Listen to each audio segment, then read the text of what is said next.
Hello, fellow world breakers. This is Comics with Friends, a bi-weekly podcast where two best buds get together, read a comic, talk about what they love, they didn't like, and tell some funny jokes along the way. I am your host, Ethan, joined by my lovely, beautiful co-host, Mason. What's up, bud? Not much. I'm super excited to get into this. Ever since we read Planet Hulk. Yep. I've been counting down the days. Oh, yeah. I'm sure you guys can tell by the title that we are covering World War Hulk by Greg Pak and drawn by John Romita Jr. So, right off the bat, how'd you feel about the book? I enjoyed it a lot. I'm also very mixed on the ending. Okay. But overall, I had a hell of a time reading it. I really liked it a lot. Okay. All right. Sounds good. I kind of feel the same way for the ending, where I have very mixed opinions on it. And I might catch a little bit of flack for this. But I could not enjoy the story because of the art. Really? Yeah. I think this is going to be such a controversial statement right here. I think John Romita Jr. is one of the worst artists in the comic book industry. And his artwork really takes me out of the story every time I see it. Wow. Okay. That's very brave of you. And I'm super happy for you that you feel comfortable to put that hot take out there. Yeah. I'm gonna stand on that. Okay. This is the hill you're going to die on. 100%. It's really tough because John Romita Jr. is kind of a legend in the comic book industry, kind of in the same way that like Frank Miller's artwork is legendary, even though I don't like his artwork either. Mm-hmm. And you can definitely tell that Frank Miller has a lot of influence on John Romita Jr.'s art. Maybe that's why I don't like it. But I don't like the way he draws people. They look fucking alien. That's the best way I can put it. Like their faces don't look right. Like they look flat. Like they look wide. So this is how it felt when I was talking about the art for the Superman Origins that we did. I guess the difference is that Gary Frank's a good artist. Okay. All right. Well, to be honest, like I don't really have a frame of reference, but as far as the art goes, I enjoyed it enough. Mm-hmm. You know, like it didn't ever pull me out of the story. Mm-hmm. I definitely also thought there were some panels that were really well done, especially like as like the quote unquote cliffhangers into the next issue and stuff. Mm-hmm. But I know you're also a stickler on things, and you know I just like my stuff to look good while I'm trying to read it. But you know what? We're friends, so I'm You're gonna let that slide? I'm okay with you having a wrong opinion. I think I can forgive you for that, so that's fine. Yeah, no, I mean, at the end of the day, that is just my opinion. I don't want anybody thinking that, you know, if your favorite artist is John Romita Jr., that's fine. I honestly don't care. I have friends at the comic book store that love John Romita Jr.'s art, and I don't think any less of them. So it's really not my cup of tea, and it really takes me out of the story whenever I'm looking at his panels, and that. Like, not going to lie, that's going to affect my opinion of the book. Yeah. So Mason very much enjoyed the book, as we'll get into it. There's also a chance you might take more of a lead on this since you enjoyed it more. And I did not. I did not enjoy it. I found it, the best word I can put it or describe it as is I found it disappointing. Yeah. Because the buildup of Planet Hulk is so good, where it's like it's just constant escalation of stakes, Mm-hmm. and the payoff of everything Hulk goes through in that really culminates to a satisfying like cliffhanger. Yeah. And it's one of those things where it's like, to me, it felt like the journey was more important than the destination, because there's a lot of stuff that happens in World War Hulk that we've covered in like previous stories, because they make references to like Civil War and everything like that. So that's just kind of my prelude onto how I feel about the book. There's not a whole lot of history to go over because we've gone over most of the history in previous episodes. Yeah. So if you want to find out everything that led up to this moment, you can go check out our other videos. Once this video goes up, I will be making a playlist of, that era of Marvel with Planet Hulk, Civil War, Annihilation, and then this. Obviously, Annihilation will be out before this episode comes out. So. Yeah. The only real things that need to be established beforehand is Captain America is dead, which for some reason they do not put in the Civil War story because it happens after Civil War. It happens in his own personal comic run. But it is because of the fallout of Civil War. And then Tony is now the director of S.H.I.E.L.D. I'm not sure if Fury is dead at this point. They say Fury's been shot, but they don't say whether he is dead or not. Because obviously Fury, there's two different Furies. There's the old white dude, and then there's Samuel L. Jackson, who are also both part of this 616 universe. So there's a whole lot of stuff with that, but that's beside the point.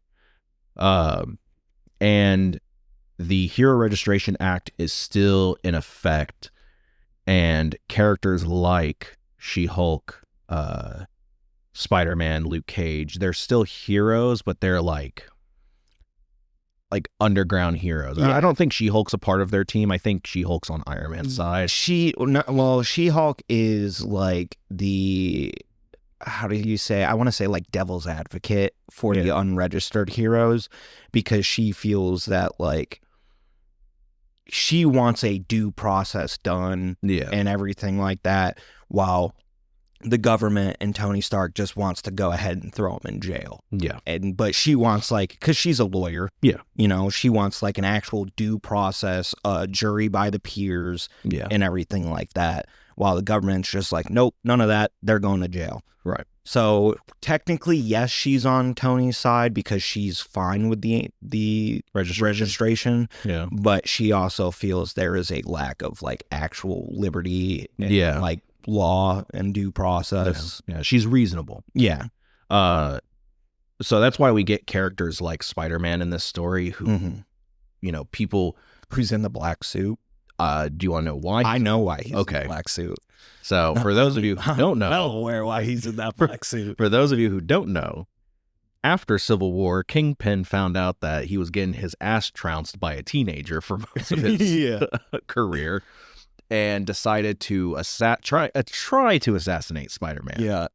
Well, Spider-Man dodged that bullet, but you know who didn't? The ancient pharaoh known as May Parker. So she got in a drive-by, essentially. And she's in hospice because she's a gajillion years old at this point. And so Peter put on the black suit and paid Kingpin's in prison. We'll eventually cover that storyline. I believe it's called Back in Black. So but bottom line, Spider-Man became a menace for a minute. But that I trust me, because that's one of those moments that you don't forget about Spider-Man. So, and at this point, Spider-Man is an Avenger. He's part of the new Avengers, which is like the underground team that aren't registered or whatever. So that's really all you need to know, like background wise. Obviously, Annihilation happens, so a lot of the space characters are not here, hence why kind of Hulk has a beeline straight to Earth without any resistance, really. I think the only space-based character that's here is Miss Marvel. Or she's now Captain Marvel, but Carol Danvers, Miss Marvel. That's basically it. So do you want to... Sure, we'll go ahead and get right into it. Do you want to get us started? So we start off with Hulk on their ship heading towards Earth, and this first issue, while there's stuff that is going on Earth because they know Hulk is coming, because he basically told them, I'm coming for you. Yeah. This first issue is basically like everyone's reaction to the news of the Hulk coming back. Mm-hmm. So we start off on the ship and Hulk being attacked and his ship being attacked by just some alien presence. And they think that their ship is like an easy target or whatever. They're wrong, because Hulk absolutely decimates them. The problem is that while the Hulk is fighting them, he's not seeing the aliens. Mm-hmm. He is seeing Tony Stark, Doctor Strange, Mr. Fantastic, and Black Bolt. The 4 people he views the most responsible for the death of his queen and his new home that he had found, and his unborn child. So he is in like this fit of rage and just absolutely decimating his enemies, to the point where his warbound are like, we should step in. Yeah. The problem is when they step in, Hulk can't tell the difference between friend or foe. Yeah. It's just like the Blood Angels From Warhammer. From Warhammer. Got that red thirst. Get the red thirst, the black rage going on, and seeing nothing but fucking Horus. And that is what he's got going on right now. He is seeing nothing but those 4 heroes trying to stop him. Yeah. And he is just going on a rampage. Well, Korg and Brood are trying to like stop him, and he's like attacking them. They finally get him to calm down a little bit, because he almost kills Brood, like full stop, like almost kills it. Yeah. They finally manage to calm him down, get back into the ship. Then we cut back to we cut to Earth, and this is where we meet Jen, She-Hulk, for the first time in this story. And I'm gonna be honest, I don't remember this other guy's name. The green hair. He's part of the Avengers. Leonard Samson. Is it just Samson or something? I don't fucking. I believe it is. Yeah. Well, I don't know. This is my first time ever seeing him. I have no idea. I didn't put it in my notes what his name was. Probably should have. But Leonard Samson is his full name. I don't know what his hero name is. Maybe it's Samson. It is. It is. It's okay. Doc Samson. Okay. Well, he's just like a super strong guy, pretty much. But he's basically like there to get Jen to like come to like Tony and stuff like that, and like help them devise a plan to defeat Hulk. Yeah. She's not about that, because that's still her cousin. Yeah. Because they want to essentially either ship Hulk off to another planet, or they like just never learn. No, or outright kill him. And she's like, no, that's my cousin. I'm going to talk to him like a normal person. Like, I'm not going to be a part of this. Yeah. So she ends up, and she's also rightfully pissed that they sent him off into space without any consultation with anybody else. Yeah, because this is essentially like the Illuminati. Yeah. This.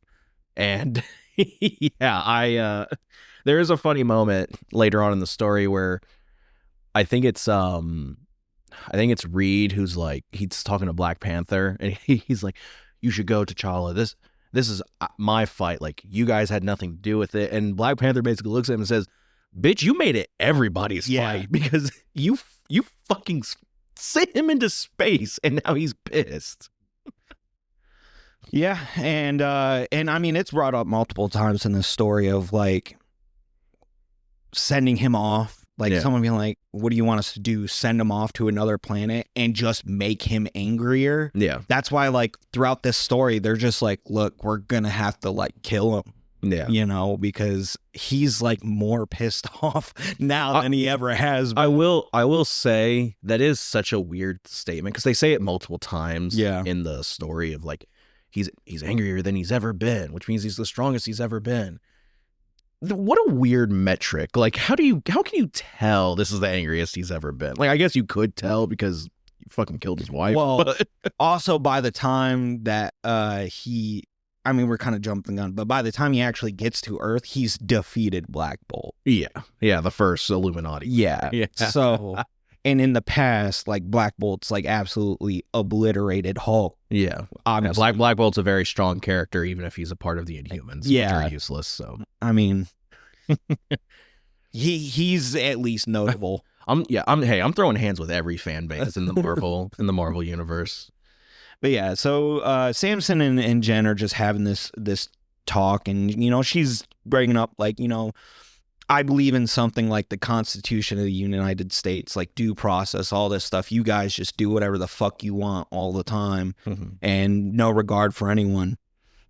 And they end up talking her into, Samson ends up talking her into like, at least come talk to S.H.I.E.L.D. At least like hear them out. They've come up with a plan that might be able to work. Yeah.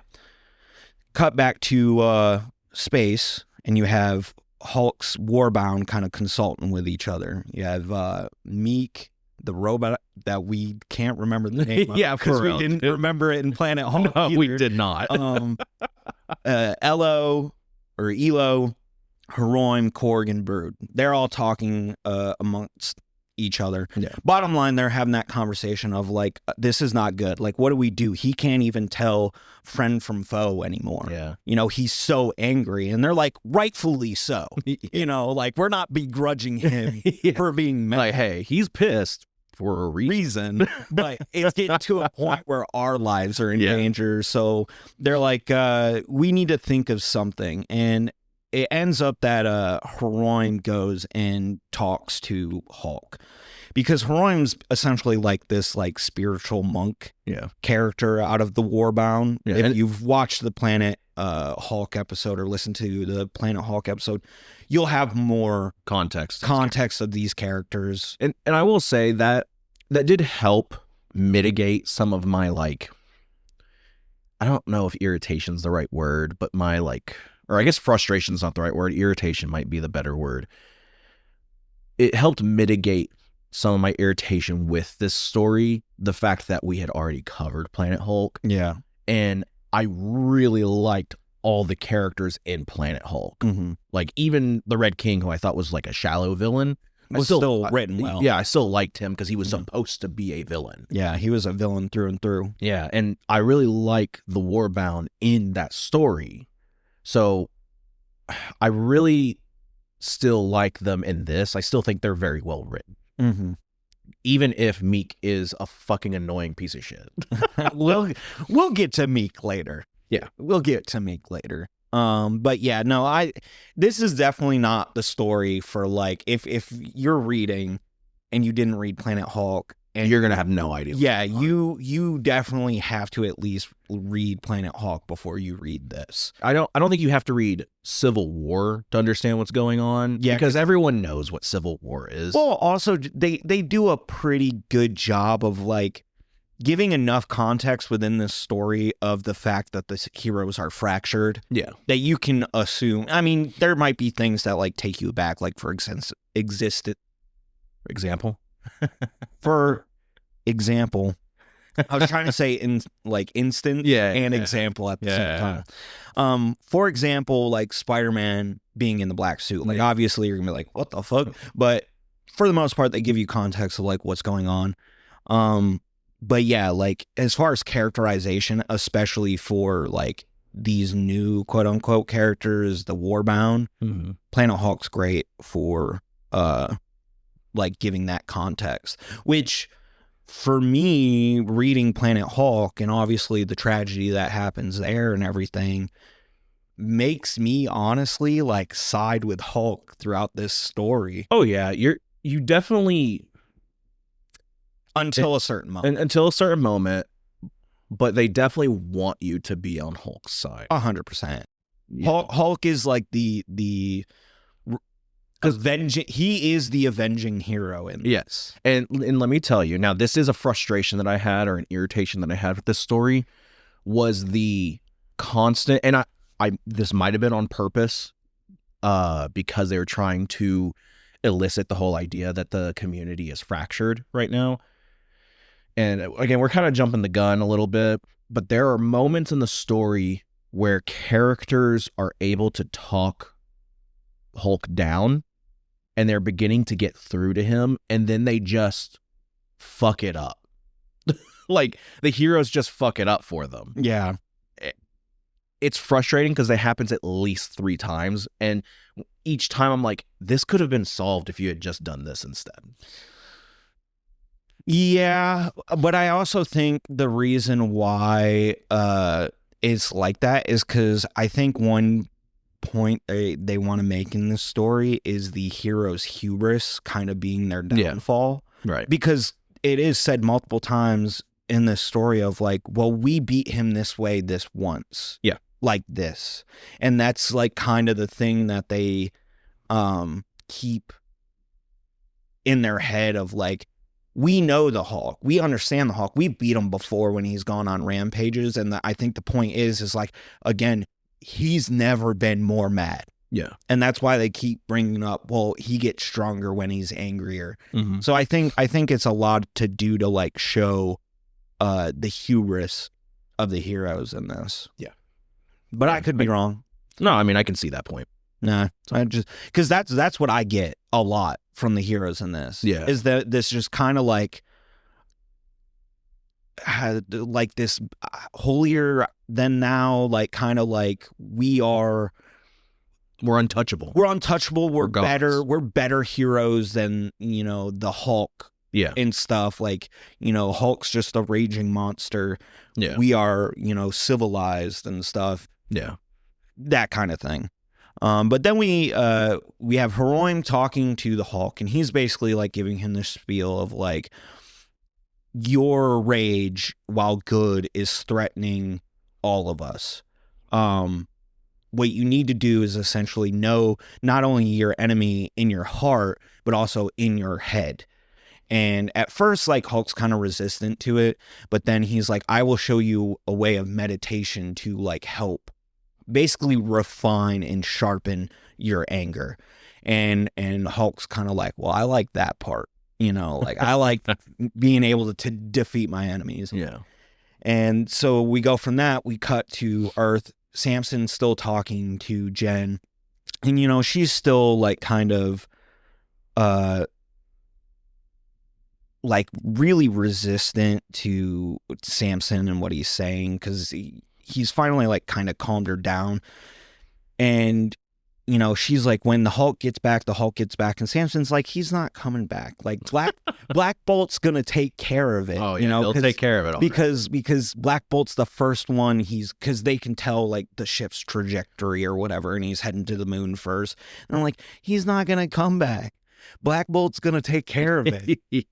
Black Bolt's like one of the strongest and everything like that. And he's also being like, you want to kind of push Hulk as this, victim, but you got to remember Hulk is also the first one to like attack Reed Richards. Mm-hmm. Like he was the one to throw the first punch and like all this other stuff. Basically trying to be like, look, I get he's your cousin, but he's also done some fuck shit. Yeah. Which I get. But at the same time, like, how is that his fault? Yeah. You know what I mean? Like, at least for a long time, Hulk has not like had control. Banner has not had control. Yeah. So like, can you blame, I don't want to say animal, but like, can you blame a thing for its nature? Yeah. If Hulk is a rage-fueled, I guess, monster. Yeah. How can you begrudge him for the things he does? That is its nature. Yeah, I mean, obviously Hulk is more than that, but I guess saying it out loud seems almost apologetic for how like Stark, but I think that's kind of also like the nuance and complexity of the situation they're trying to paint. Right. And that's always kind of been a nuance I feel of Hulk as well. Mhm. like just the character in general, which is probably one of the most interesting. I think we talked about it a little bit in Planet Hulk as well, as that duality between Banner and Hulk and everything like that. It's very Mr. Jekyll, or I think it's Mr. Jekyll, Professor Hyde, or Professor Jekyll, Mr. Jekyll and Dr. Hyde. Dr. Jekyll and Mr. Hyde. That's it. We got there. We got it eventually. My 2 brain cells and your 2 brain cells rubbed together. Yeah. Got it. Okay. Yeah.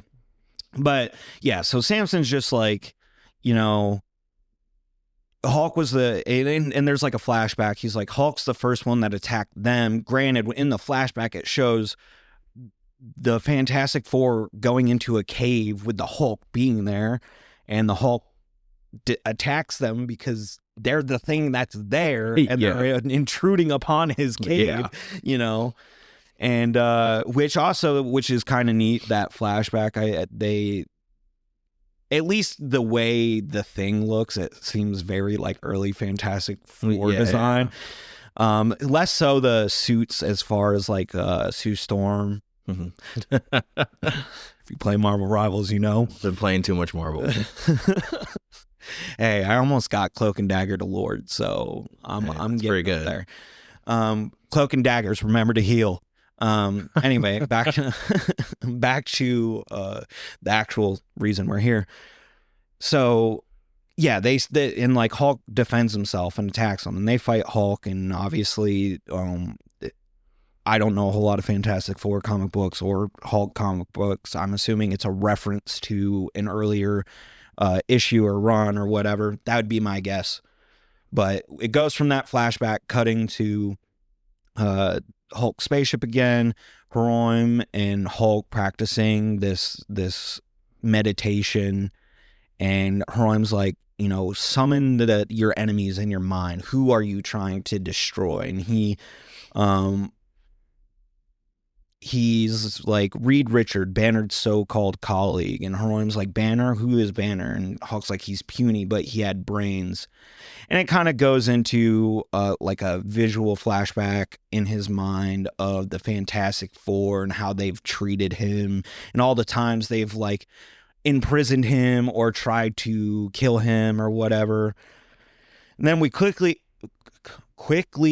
cut back to Samson and Jen, and it's kind of this mirror of like, you know, they're having the same conversation that Heroim and Hulk are having, but it's two sides, and they're talking about the time Samson and Jen are talking about the time that Iron Man attacked and fought Hulk and everything like that, and how when Hulk was defeated by Iron Man. And it cuts then back to Heroim and Hulk, and he's like, I feel hatred. Stark hated my guts from the very beginning. And then it shows a very classic Thor and Iron Man and Hulk. And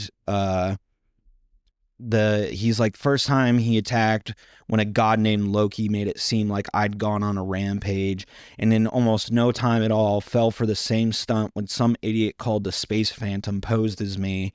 And it wasn't just that he attacked me, it is what he said when he did.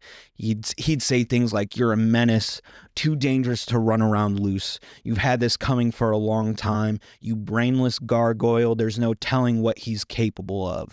And it's like, yeah, you attacking me because you think I've done something wrong is one thing, but like you saying you're telling me how you genuinely feel, you know, because you think I've finally lost it, so you can finally tell me how you've actually felt.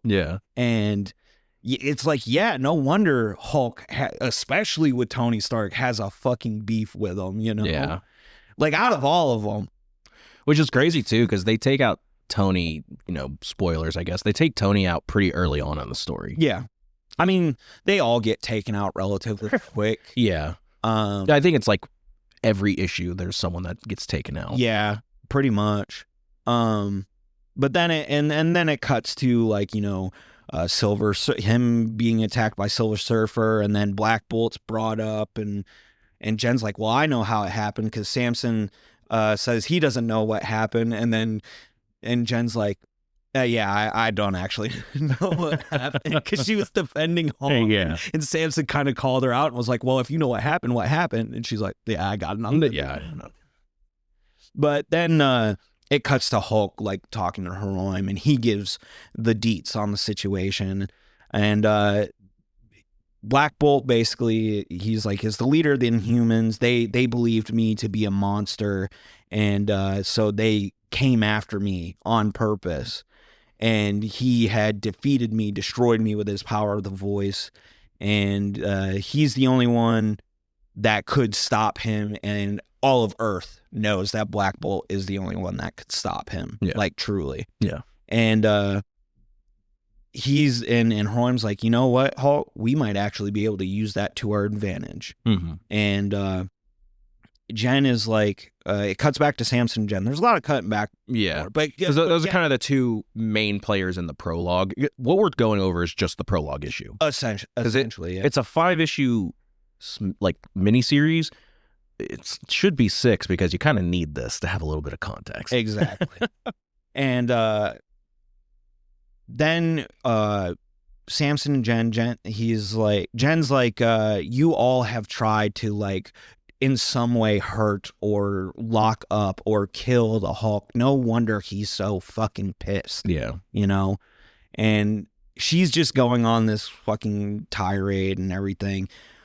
And Samson's like, if anyone has gotten the rotten deal, Jen, it's the Hulk. But that's the real problem, isn't it? The one you don't want to admit.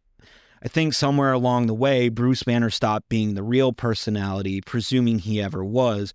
The Hulk wasn't something Bruce turned into. Bruce was something the Hulk hid behind.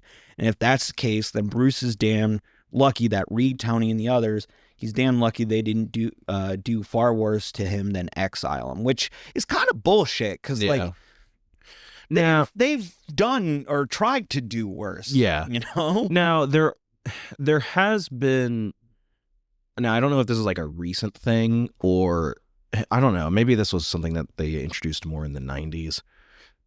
They have kind of introduced the idea that maybe Banner purposefully got hit by the gamma bomb because he tried to kill himself. Yeah. Because Banner does have like a very abusive home. Mm-hmm. Or when he was growing up, his dad killed his mom, all that kind of stuff. Which we somewhat talked about in the Immortal Hulk run. Yeah. So I don't know. They've tried to paint the like, is Banner truly a good person? Like, well, I can somewhat see Samson's point in the sense of like Hulk being the main personality and Bruce, because obviously Hulk has a lot more domination over Bruce's life. He's stronger. He's stronger. And you could say the Hulk affects Bruce's life more than Bruce affects the Hulk's life. Yeah, 100%. I mean, it's the saying that I love to go by, where it's like reputations are like tattoos. They're easy to get, but they're extremely difficult to get rid of. Yeah, but it's also like, you know, again, when Banner walked out there, even if he was trying to like kill himself, and walked out there. With the explosion, he had no idea what was going to come from it. Yeah. He thought he was going to die. Yeah. You know? And again, there's things that they've tried to introduce where like maybe Banner knew that he was going to turn to the Hulk, which I think is dumb. No, that's stupid. Because that betrays the actual, like, the origin. Yeah, I agree. I think it's dumb. I think that's stupid. That no way. No way. No way he knew. Yeah. Well, that's dumb. Comics. Yeah, but bottom line, Jen and Samson have this conversation, and she's like, you know what? I still stand by what I say. Go fuck yourself. Leave. Mm-hmm. And as Samson's leaving, she's like, you know, he's on his way back, and you all are going to see it, basically reap what you sow. Yeah. May God help you, because I certainly won't. Yeah. Which is kind of a lie. Yeah. She kind of like, she kind of stops. Now, she doesn't like completely flip and tries to fucking on-site Hulk. Yeah. She is definitely like the voice of reason. I will say this book does do a really, really good job at showing that because Cap is not around, shit just goes awry. Well, also, yeah, like all the heroes, their moral compass is kind of like fucked. Like it's all over the place. Yeah, it just it represents that there are characters in comics that kind of need to always be around to like guide their community. Where it's like for DC, it'd be Superman. Yeah. But for Marvel, it's definitely Cap. Like, obviously, you can say that Spider-Man is like the heart and soul of the Marvel universe, which I would agree. But Cap is the leader. Well, like I was gonna say to that point is like you may have characters as pure-hearted as Cap. Yeah. You know, but they don't have that almost legacy or legendary status that Cap has that people will follow. Yeah. Like you said, Spider-Man, heart and soul, and people, you know, believe Spider-Man has like the purest of intentions and things like that, but they don't. He's not Cap. He's not Cap. They're not going to follow him, you know? Yeah. But it's Cap. It is one of the first heroes. Yeah. He is the first hero. Yeah, he's the first Avenger. Yeah. I mean, he is. Yeah. He is the first Avenger. I mean, it does a really good job at showing that if Cap was around, this would not have happened. I think it still would have happened in the sense of like, it would have started, but it would have ended with Tony. Like, like at his fight with Tony, it would have stopped there because then Cap would have been like, Hulk, you're better than this. Like, I know you. We've been a team for decades at this point. Because jumping the gun a little bit, what's his name? Rick Jones? Yes. He tells Hulk that Cap is dead, and you can see that really affects Hulk. Really affects him because Cap is one of those guys that just everybody didn't care. Yeah, he didn't care. Yeah, he saw that Banner used his power for good, and that's all that mattered. So rest in peace, Steve Rogers. Yeah, we'll see it here in a little bit. Because he's probably traveling through time right now. I think he got hit by a time bullet. It's just weird, too, because Batman gets hit by a time bullet as well, or he gets hit by the Omega Sanction from Darkseid, and he goes through time. It's just... it's comic books, man. Yeah. You know, it is what it is. The rest of this is essentially just the Warbound being like, is he ready? Because Hulk comes back to them after the whole meditation and things like that. And they're just kind of giving their own little like mini speeches about what's to come. And Heroium essentially is like, he knows who his enemies are now. We have nothing to fear, you know. And it just is basically like the war starts now. And the last panel is Hulk on top of the ship pointing his sword, which was the last panel of Planet Hulk. Yeah. Whenever we read that, and it's supposed to be bringing it full circle. Yeah.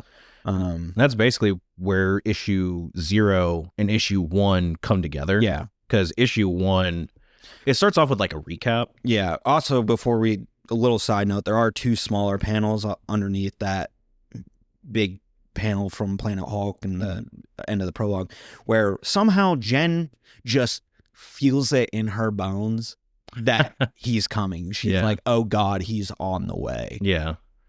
It's that weird thing where like let the gamma characters sense each other. Yeah. Or some shit. Yeah, it's weird.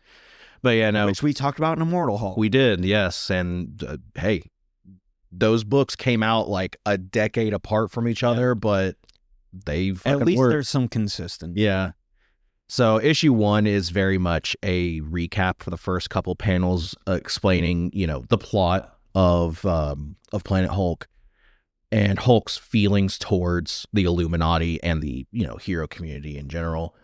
And you get admittedly kind of funny opening like double splash panel of Hulk just punching asteroids out of the way, which is kind of funny in my opinion. And they are hurtling towards the moon right now, and you can actually see at like a US like aerospace like facility. Yeah, I imagine someone ran by SHIELD to like detect alien threats. Yeah. And you know, there's a threat coming. Oh yeah, and that's what one of them says, like, hey, something's coming, and it's coming fast. It's like barreling towards our fucking planet.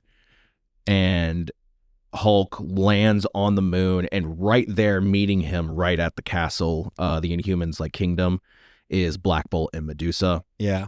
And Medusa obviously speaks for Black Bolt because She's her like- husband can't talk. She's like talking mad shit too. Oh yeah, and she's like, my husband's beaten you before. And He's about to whoop your ass. she's like, with a whisper, he can just, Yeah. annihilate you, disintegrate you. And obviously Hulk charges at them, and Black Bolt whispers. I believe he whispers Neil, I think. Yeah, he says enough. Enough, yeah. And it blasts Hulk away, and then they turn and they start to walk away. And admittedly, there is a really cool line where Black Bolt's walking away, and Hulk says, "I didn't come for a whisper. I want to hear you scream." And you get this full page spread of Hulk jumping out at Black Bolt. And I know I just talked shit about John Romita Jr.'s art, But that looks sick. that panel does look good. And I think it's just because of the expression that Hulk is making, and it's supposed to kind of imitate the look of like a monster jumping at its victim, I kind of guess, like yeah. a horror movie type deal. It's very scary looking. That's what I should say. It definitely really demonstrates his like how rage filled he Yeah. is. It is a good panel. I will give that.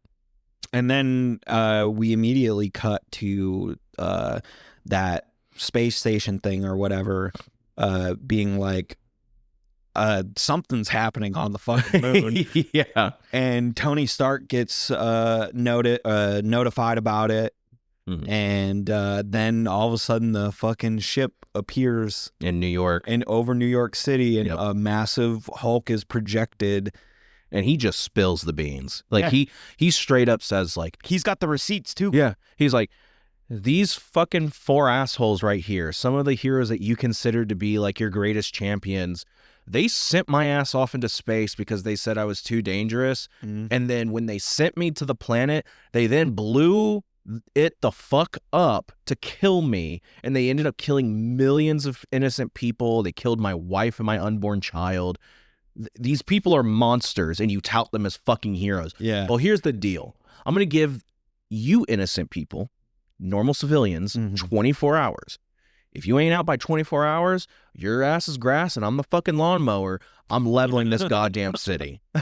Like, he is. And to put the icing on the cake, he holds up Black Bolt Oh, yeah. and is like, if you don't, I'll do this Yeah. to your city. And it shows Yeah. Black Bolt just, no, he's like, I'll do this to your whole stinking planet. Oh, yeah. and it just shows Black Bolt fucked up. Yeah. Like, really Yeah, fucked up. he looks like a fucking piece of paper, like a wet piece of paper flopping in the wind. That's what he looks like. John Romita Jr.'s way of depicting people who are hurt is just so weird looking to me, because they get all like limp and wrinkly, Wet noodly. Yeah, it's just, I don't know. I don't mind it. I think it really adds to just like, especially later after the conflict with like Fantastic Four and Iron Man and everything like that. Once that kind of wraps up and we're in a particular situation, we'll get to it. I don't want to jump around too much, but the way he depicts them as being kind of that limp noodly Yeah. paper. Like, I think it works for Reed Yeah. because he's made of plastic. I think it lends well to almost this sense of futility and desperation. Yeah. That's why I like it. Yeah, I guess. Yeah, I mean, yeah. I understand nothing I say is gonna like bring you around on it, but I mean, you have gotten me to admit that there are some parts of the art that I like. yeah. Hey, It's- we got a W. Yeah, over you here, got one panel from me. You got one panel from me. And so Iron Man like goes to space yeah. to confront Hulk there. I'm not quite sure why he goes into space. Because I believe they realized that the robot Warbound, again, Oh, dude, if anybody knows his name, like, please, Please. put it in the fucking comments. I'm sorry. we'll pin it so we never fucking so forget that way we can immortalize this Yeah. character in some type of fucking way. it. He hacked the satellites. That's on it, planet yeah. Earth, and Tony Stark's like, I have to unhack it or whatever. yeah, but it's actually a ploy. Yeah. Because they knew Tony was gonna do something like that, And when he's trying to like rehack the satellite, they end up hacking into his suit. And when they're doing that, Strange shows up to talk to Iron Man in an astral projection. Yeah. And Strange is basically like, we fucked up. yeah, Like, he's the only one to take like a level of responsibility. yeah, he really does. He is like, dude, we really should not have done that. Yeah. And I guess Reed is also that way, but Reed still is like, I believe we did the right thing. I'd do it again. Yeah. Reed is always like that. Yeah. Honestly. Well, that's why I like Reed, because he's such a son of a bitch who, like, even if you don't agree with what he does, you can at least be like, man, I admire his commitment. Like, to being a fucking dick. Yeah. I'd do it all over again. But yeah, no, that's essentially what Strange is doing. You know what kind of vibe he gives off? Huh. It's like General Shepard from College. Yeah. 100%. Like, I don't know why. Just not as evil. Yeah, that just gives me the vibe he gives it off. For like, Yeah. General Shepard's like, I nuked the world. I'll fucking do it again. If it meant saving more lives than losing them, I'd do it again. Yeah, exactly. 100%. But yeah, Doctor Strange is like, dude, we fucked up. Like, get ready. He beat Black Bolt. Good luck. And Iron Man and Reed kind of get the idea of like, well, we know someone who can beat the Hulk, who is better than Black Bolt. And that is when they go to the Sentry. A good note to have before that happens is when Strange and Iron Man are talking is because they have to evacuate Manhattan. Yeah. Strange is like, I can't do anything personally about it because I'm doing other stuff, but I can lend you some friends to help. And Stark's like, okay, I get what you're saying. I will pardon all unregistered heroes to help with the evacuation of Manhattan. Yeah. And that is essentially, again, another ode to Civil War happening and everything like that. And it's where we get Spider-Man and stuff. It is still kind of a dick thing to say because he's like, I'm going to arrest them. Yeah, but I'll give them pardons. But here's the thing. They'll be registered in the system as criminals. Yeah. So their identities are going to be public knowledge. So Tony Stark, another one of them bastards, you know? Yeah. I'll do it again. Well, that's kind of what I've always meant by, like, I feel like Civil War has kind of irreparably damaged Tony's image to where, like, we love Tony because we think of Robert Downey Jr. Yeah. Because in the MCU, they wrote him just so fucking well as a person. Like, Yeah. he's such a complicated character. Like, obviously, he's my favorite character in the MCU. He's such a complicated character where even when he fucks up, you can kind of go like, damn, I kind of see where he fucked up. Yeah. And I don't completely disagree with it. But he always comes back around to admitting, like, he was wrong. Yeah. And, like, he becomes a better person for it. Obviously, that ultimately results in his sacrifice to save the world. You know, spoiler alerts for a movie that's almost 10 years old at this point. Dude, don't say that. That makes me feel so fucking old. Actually, I think it's, like, almost 5 years old. I think I'm, like, way off. I was going to say, do not say 10. It came out in 2019. Oh, it's still a while, though. That's 6 years. 6 years. Yeah, 6 years almost. God. That's still crazy. God. And I don't know. It's always felt like in the comics, Tony has never been able to get over that hurdle of what he did in Civil War. We kind of talked about this in Civil War a little bit, where Tony, I don't know, every characters in the Marvel Universe, whatever chance they get in an argument against Tony will fucking 8 times out of 10 bring up Civil War and his part in it. Yeah. So I don't know. It's one of those things that's always been kind of frustrating to me where, like, during this era, Tony is a real fucking asshole. And then after this, after he's admitted that he did wrong, people still treat Tony as a fucking asshole. So, like, he never truly, like, grows up from it. I get what you're saying, and I agree. I think to an extent they want to make Civil War be like, that's Tony's cross to bear. Yeah. Where, well, like, of course. That, like, that's his major sin that he is constantly having to make up for. But granted, years after the fact, you'd think maybe, you know, and all the good he does. Right. He's a fucking Avenger. Yeah, like, you would think people would be like, all right, Civil War happened, but we are recovered from that situation. Let's let sleeping dogs lie. So, but no, I agree. Everyone's like, you said something I didn't like, Tony Stark. Yeah. Remember that massive Civil War we fucking had? And what's crazy too is that they tried to fix that. This is definitely a tangent. Yeah, 100%. I'm going to leave it in though because it needs to be said. They kind of tried to fix that with Civil War 2. It just sucks that Civil War 2 was a steaming hot pile of dog shit. They just tried to move it from Tony Stark being an unbearable fucking asshole to Carol Danvers being an unbearable fucking asshole. 100%. Because in that story, Tony is like the voice of reason. Yeah. Like, we can't arrest people before they do crimes. That's not how this works. And then people are like, well, you wanted to like imprison a bunch of heroes and it's like, and he looks mine wasn't as bad as this. He looks at them and goes, I was right. Yeah. That's what I've seen Minority Report. Okay. Yeah. I don't know. It's a little tangent about Tony Stark. Yeah. I've always found annoying. Not because I don't like the character. Quite the opposite. I love Tony's character. I just wish they would kind of like the Spider-Man thing. I wish they would just let Tony grow up a little bit and move past that. Yeah. So, but tangent over. Back to the story. Richards and Stark go see the Sentry, and they basically tell him, hey, you're one of Hulk's best friends. You're one of the only people that can get Hulk to actually calm down and not freak the fuck out. We need you. And Robert is essentially like, I don't know if I can, because if I lose control, the Void will come out and just kill everyone. Yeah. Because I don't know how much you know about the Sentry. Nothing. The only thing I know is about what was at that story. So the Sentry he's very similar to Hulk in how he is created. Mm-hmm. Except instead of it being like gamma radiation, it's radiation from the sun, which I don't know. That's not the same as gamma radiation, I believe.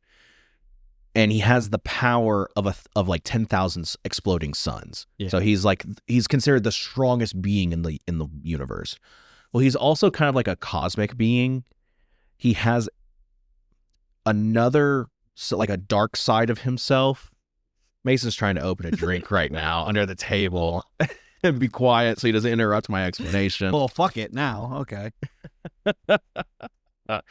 So the Void is essentially like evil, like Sentry. You know how in Fairly Odd Parents there's the Crimson Chin, yeah, and then there's the Nega Chin. Yeah. That's essentially what it is. It's, okay.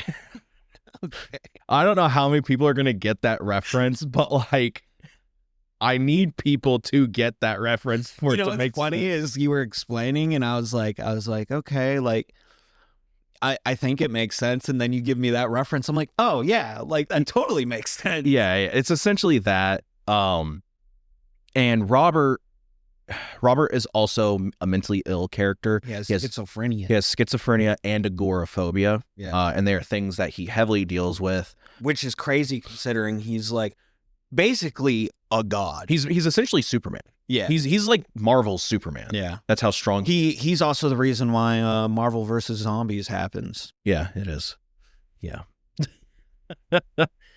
So fuck him. Yeah, fuck him. No, Sentry's cool. I like Sentry. I believe after this he ends up joining the New Avengers. Oh, so he becomes an Avenger after this. He's essentially like, I can't do this. Like I'm having an episode right now and I'm not in the right headspace. And we kind of cut away from this conversation. We'll come back to it later because they kind of reveal what happens. Yep. But Tony gives Robert like a pep talk in a sense. And he says some like, he says Sentry's like sleeper agent activation. Yeah. And we'll mention it later because it's kind of fucked up when you think about it. Yeah. So he turns into Sentry, I will say that. Yeah, and he at first like projects like he's ready. Yeah. But then he ends up not being. He ends up, I'll mention it later. But yeah, we'll talk about it later. So we cut to New York where Spidey is helping desperately with the evacuation of New York. Mm-hmm. And She-Hulk shows up, and she is also trying to get people like across. And Shield is pulling people off the island and everything. And then that's when we see, you know, this kind of energy going into the sky. And Spidey's like, oh, it's the fucking Sentry. Like, he's going to help us. And Iron Man's like, not quite. Yeah, and he's in like Hulkbuster 4.0. This shit looks ugly. I'm sorry. This looks straight up like an action figure. It does. Because like the legs are like fused apart or fused together. Yeah. And like he looks like a bad Bionicle. Yeah. I do agree with that. He has these like wing panels, like a jet wing, but it doesn't make sense because they're facing downward. Yeah. It's hard to explain. I'll have to put up a picture on the video so that way people can see this thing. It looks dumb. Yeah, it's not a great design. No. 100%. But he's essentially like, I'm going to take care of this. And him and Hulk start duking it out across New York. Their first contact, like, it sends a shock. Yeah. It's like shattering windows, knocking helicopters. Yeah. It even makes She-Hulk like move. Like, she has to brace. Yeah. That's how crazy it is. And Tony begins this like message, this broadcast, and he's like, my name is Iron Man Tony Stark, director of S.H.I.E.L.D. And he's like, and yes, I did shoot the Hulk into space. Yeah. He's like, everything that I've done, everything that I will do, and everything that I am doing now will always be for the protection of innocent people. And he does give this kind of cool line. I'm kind of paraphrasing this, where he says, someone once told me that with great power comes great responsibility. And to a lot of people, shout out Spider-Man. Yeah, which just kind of leans credence to the fact that like Spider-Man is the heart and soul of the Marvel universe. He is the one that like inspires people to do the right thing because he's just a guy. He's just a guy. Like, he's a fucking guy. I'm sorry. Like, he's not going 1v1 with Sentry. I'm sorry. Yeah, no. The fact that he's even thinking about fighting the Hulk. But the thing is I'm giving you shit, but to lend your point, he would fight Sentry knowing full well he's gonna lose. Oh, but he's gonna do it to save as many lives as possible, because that is his responsibility. That's just who Spidey is. Yeah, which is one of the main reasons why I fucking love that character. Yeah. So, and he says, you know, someone once told me with great power comes great responsibility, and to a lot of people that would just seem like a childish like notion, something that a child would believe. But when I put on this armor, I'm given powers that no normal man should be given. Because like obviously his suit can do fucking everything. Yeah. Because I think at this point he's already had the nanobite or nanobot like suit, the bleeding edge thing. And so his suit's kind of like infused with him. And he says like, I want people to know that I am going to take responsibility for what I have done. And I have injected Hulk with these nanobots that weaken him. Mm-hmm. And so I will take responsibility for killing him. Yeah. And he's essentially saying like, I'm going to become a murderer to save the world, or to save my city. Yeah. And he fucking calls in like the U.S. military, or the president calls in the U.S. military, and they just unload on Hulk and just pelt him. And you see this really That's where they fucked. Oh, that's where they fucked up. Yeah. You see this really cool like image when Hulk gets engulfed by the explosions. He kind of has this like PTSD moment where he has these the scenes from Planet Hulk where he has the ceremony with his wife, mm-hmm. and then she tells him like, you belong here with me, with your child, all that kind of stuff. And then she is engulfed in the explosion and stuff. And when she tells him as she's burning to ash, I will never leave you. Yeah. But it's so fucking sad.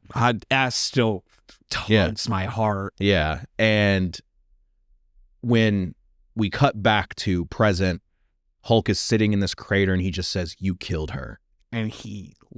yeah. And Tony says, oh, hell. And he absolutely wrecks Tony. He ends up crashing into the Sentry's tower, which I don't know if you knew that's what that was. No, It's the Sentries. no idea. Yeah, that's the Avengers building. Oh, is it? Yeah, and that's on top of it's like the Sentries Tower. Oh, Or okay. it's his own fucking thing or whatever, and crashes through it. And he just it's Age of Ultron. Yeah. This is kind of the scene that they wanted to invoke in Age of Ultron, where he just smashes Tony through the entirety of Avengers Tower, and it ends up crashing all on top of him. Mm-hmm. And the issue 1 ends with Hulk just standing over Tony's broken fucking body, and he's like, Just he's ready. roaring out. Yeah, he's Right. ready. Yeah. I see. That's one panel that I really like as well, as him standing there and Tony's arm just poking out from underneath the Yeah. rubble, and I think it looks great. Yeah. So issue 2 starts with Iron Fist, Ronan, and Echo. What a colorful cast of characters, right? Yeah. They're gonna be hanging out with fucking Doctor Strange, by the way. I mean, yeah, but I feel like Strange Bedfellow is considering Civil War, and they're Yeah. obviously ones who didn't want to be registered. So. Right. So Iron Fist is like, hey, Steven, Tony's fucked. He's probably dead. Now that I'm thinking about it, why don't we, like, I don't know, shoot him off into fucking space again? Or Echo's like, or how about we just kill him? Yeah. And Steven's like, no, that's ridiculous. I'm not going to make things worse, but I do need you guys to, like, stand guard because I need this incantation to work. Mhm. And you find out that Strange is like trying to perform this ritual To like get into Hulk's head. Yeah, but the only way he can get in is if Hulk allows him to get in. Yeah. If he lets his guard down. And, you know, we cut back to Hulk, who is ripping the Hulkbuster armor just apart. Yeah. And Strange does also say he's like, talking about that ritual, like he needs to be able to let us in, but he hates us so much. Yeah. Like, and it's like, Yeah, no shit. You kind of deserve it, dude. The Warbound, they get summoned down to New York. Yeah, because And- Avengers are like, it's only one of him. Dude, yeah, Luke Cage says that. Luke Cage is a cool character. Yeah. He's a cool street level character. Yeah. Hulk is not street level. Hulk is an Avengers level character. See, there's a difference. You know, there's A tier heroes and then there's fucking K tier. You're kind of in the K tier. Yeah. No, Luke Cage is fucking awesome. I don't care what anybody says. The Defenders are a cool ass team.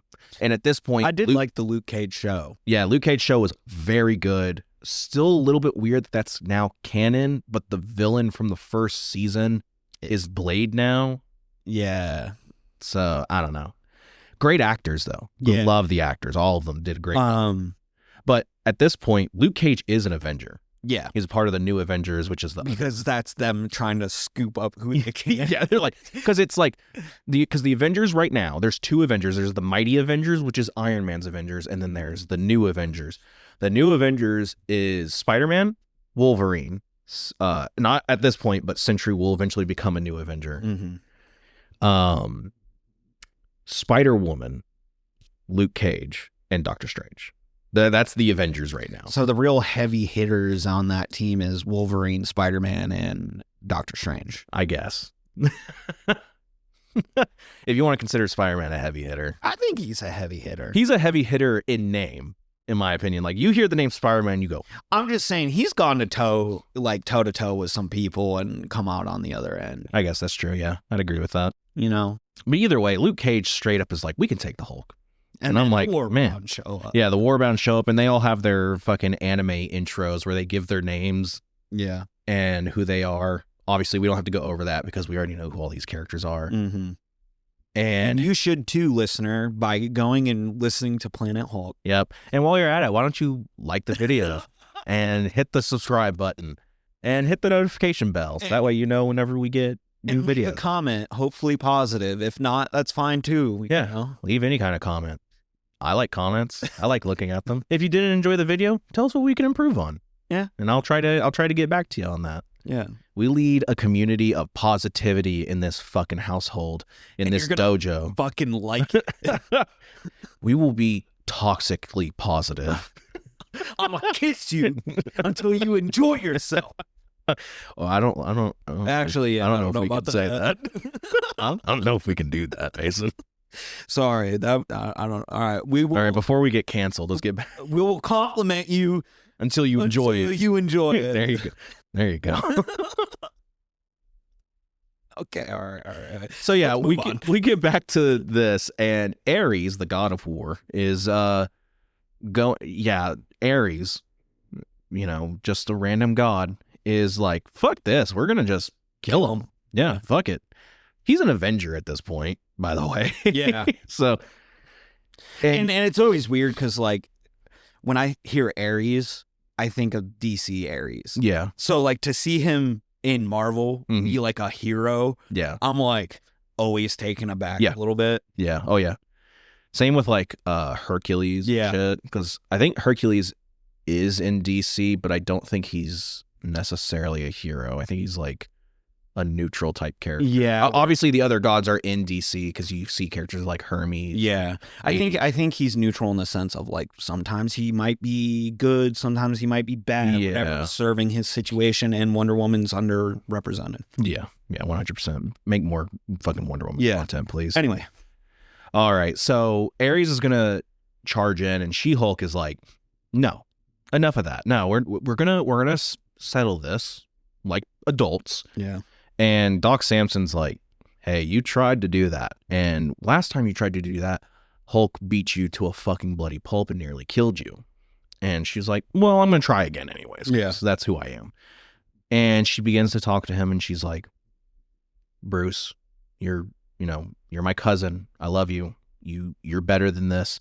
It doesn't have to be this way." And I like this because Hulk says like, "Walk away." Like he doesn't want to hurt her. Mm-hmm.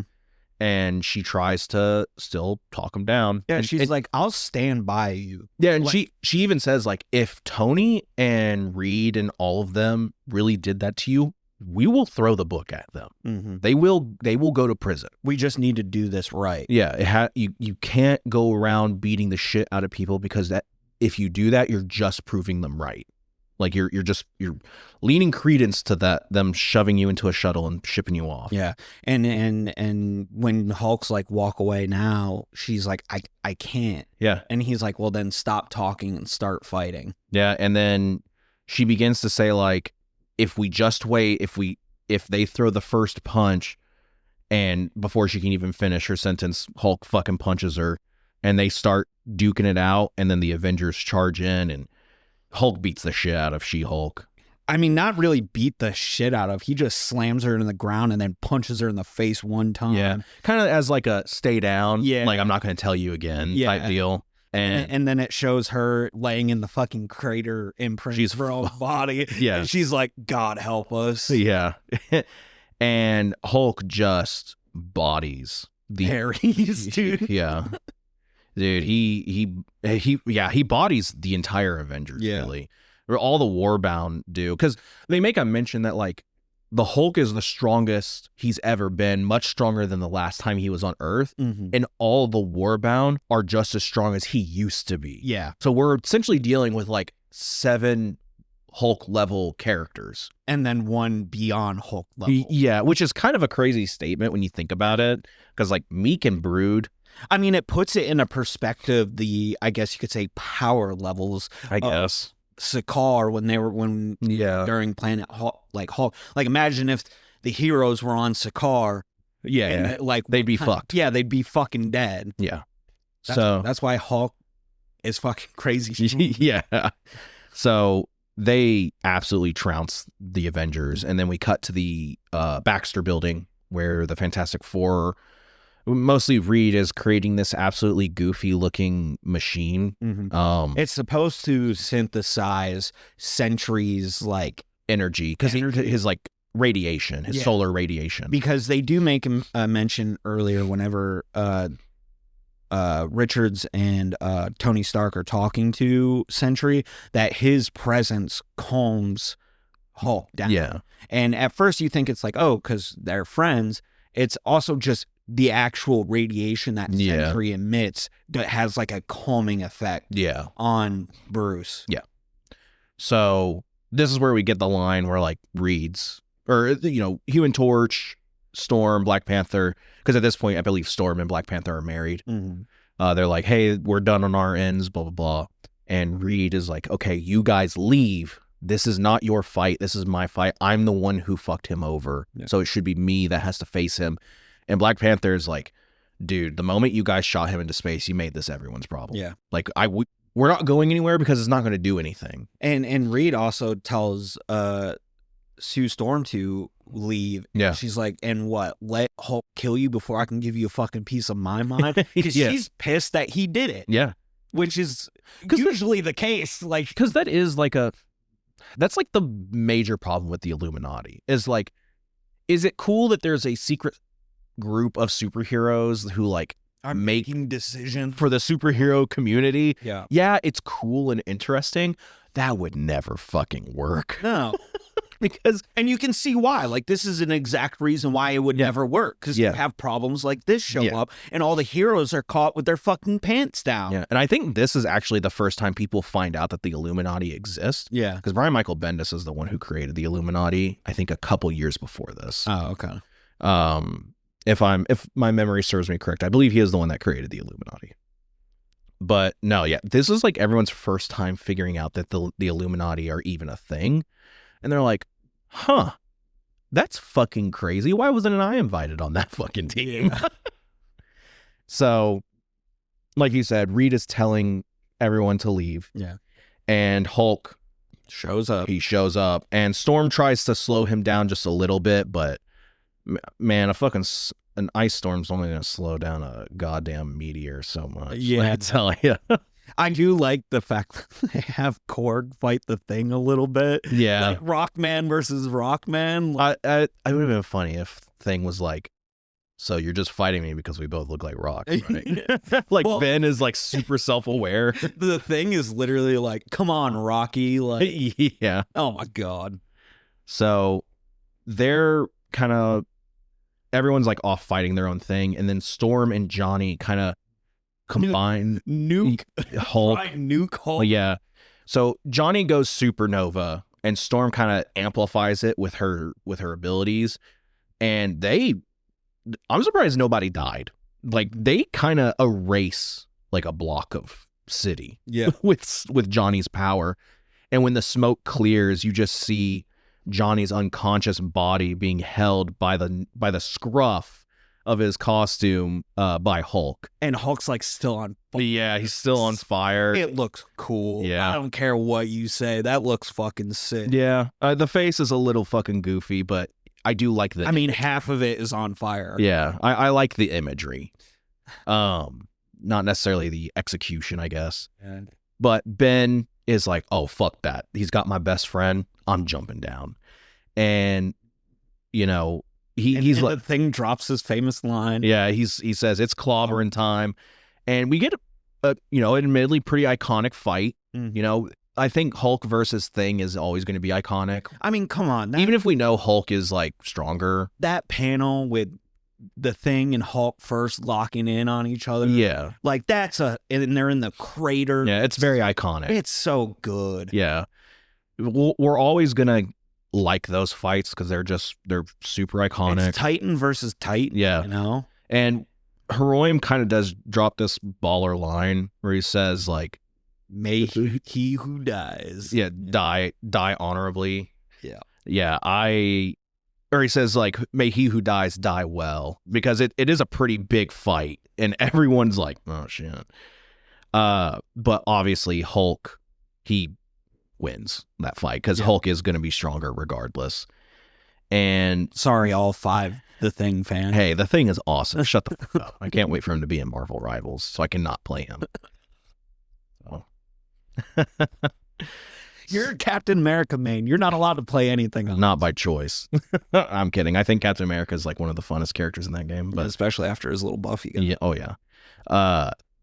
So this light starts radiating in the distance, and Ben's like, oh, it took you long enough. And the light says, hello, Hulk. And Ben's like, I never really liked the guy, but, I'm not going to complain because he's essentially saving my ass. And that's when Hulk is like, oh, Sentry. And Ben is Ben starts talking to the war bound. He's like, this is Hulk's like actual friend, Yeah. like a real friend, not like the war bound. not like the war bound that you guys have. And Hulk goes to reach for the hand, and Ben says it's over. And Hulk grabs the machine that Reed has been working on to project an image of the Sentry and destroys it. Yeah. And Reed just goes, uh-oh. And they start getting absolutely fucked in the ass. Fucking Hulk makes Reed look like one of those taffy pieces on, how it's made, where you see how the Laffy Taffy is made. That's what Reed looks like. You know what the thing is with that whole like Sentry machine and him trying to like trick Hulk? Mm-hmm. To me, that just like, this is a personal take. Like, Reed to me has always been kind of like this, kind of like slime ball. Yeah. In the sense of like, he always just feels like he is superior to everyone else because he's so smart, and he always like is willing to trick his friends or like go behind his friends' backs because he believes he knows what is better and stuff. Yeah. And like this tactic just felt like so underhanded that I felt like it was like even more justifying for the Hulk to beat the shit out of him. Yeah. I mean, I can definitely see that. And I do not like Mr. Fantastic. I think that is an issue with how he is depicted in the early 2000s, like late 90s, early 2000s. Mm-hmm. Because they found that to be a really interesting like dichotomy, like the fact that he's a superhero yet he kind of does things that like superheroes wouldn't normally do because it's all logic. Yeah, he weighs the possibilities. Yeah.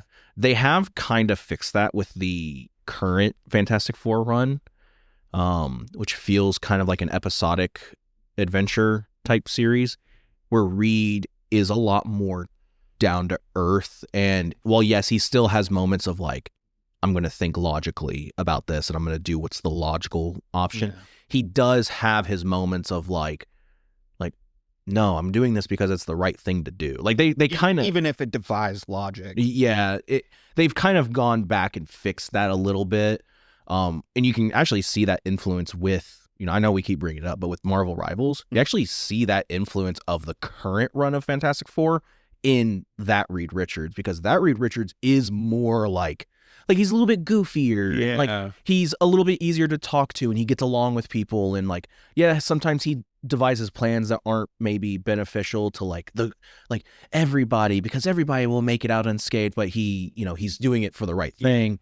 That Reed is a little bit more of what Reed is like now. Mm-hmm. So, that I know that's a kind of a huge tangent on Mr. Fantastic. Well, yeah, I mean, he's an important piece of this, comic. So. Yeah. He's always just been such a skeezy. Eventually we'll cover a Fantastic Four story that I think you'll like.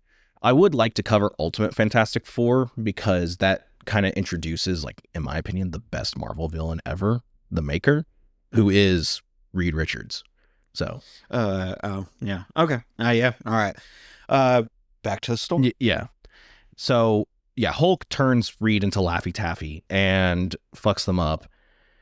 And Sentry is sitting on his couch back at home, and the president is like talking to him. He's like, "We need a hero, son. We need you to get out there." Runs out of script. Yeah. Yeah. And we cut back to New York, and there's like, it's not really a protest. It's more of like a parade of people who are on Hulk's side, who are essentially like, yeah, fuck these heroes, because they sit in their ivory tower and they fucking think they know what's best for us, but all they've done is fuck us over. To be fair, there also are some whack jobs. Oh, 100% thrown in the mix. Oh, 100%. And that is when Rick Jones shows up, because Hulk is basically parading around the heroes at this point. He's dragging the Thing, Mr. Fantastic. Mr. Fantastic. They somehow also captured. Isn't that Doctor Strange there? No, I don't know who that is. I'll be honest with you, but it's not Strange yet. Oh yeah, no, it's not, because they haven't fought him yet. Yeah, you see Spidey being dragged, so they fucked him up. But Rick encounters Hulk. He confronts him, and that's when he tells him, like, "Hey, Cap's dead," and you can see that it really does affect him.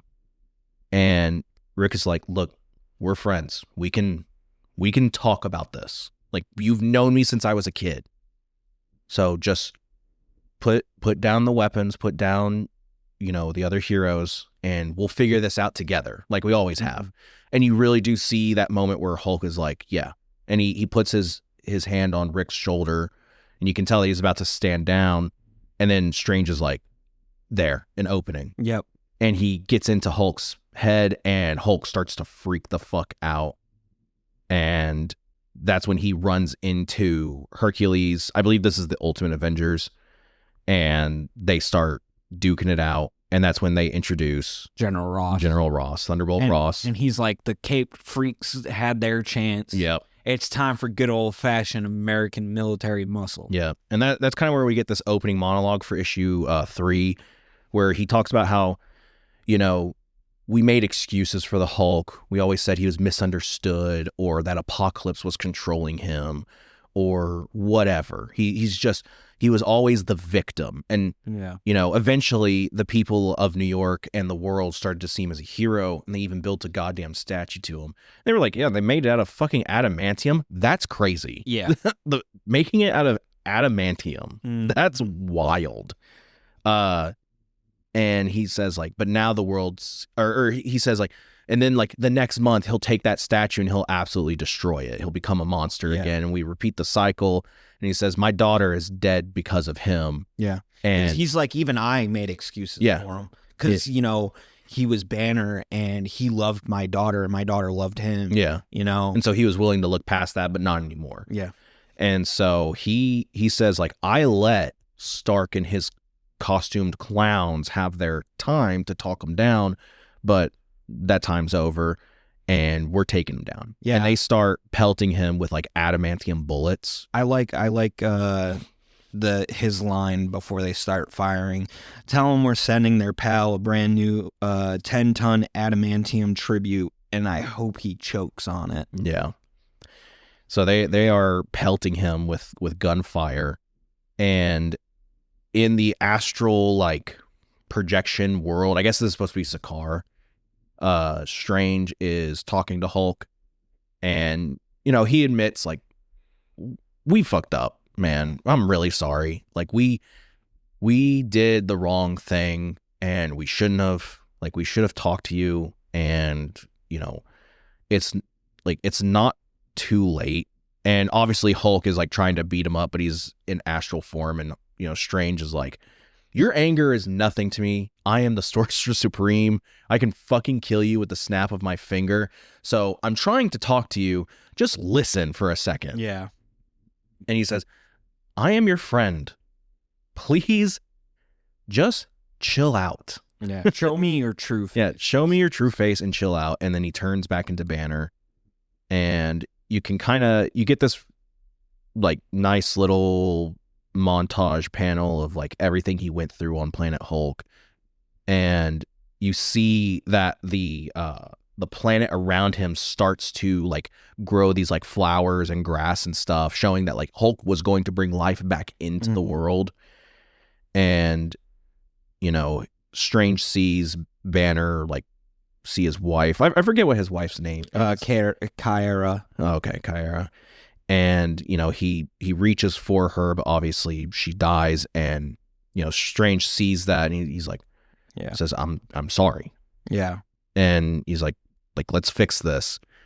And he kind of, like, materializes. Which was his first fucking mistake. Yeah. I'm sorry, Strange. I know you're trying to be like I'm your friend, the voice of reason in the Illuminati, but, like, you're a fucking idiot.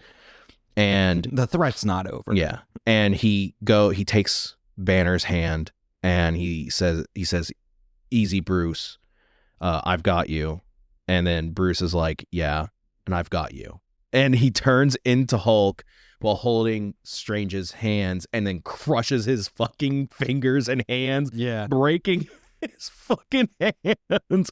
And in the real world, Strange is like, oh my fucking God. Yeah. I thought it was funny because, you know, he's like, I could kill you with the snap of my fingers. And it's like, snap your fingers now, bitch. Yeah, for real.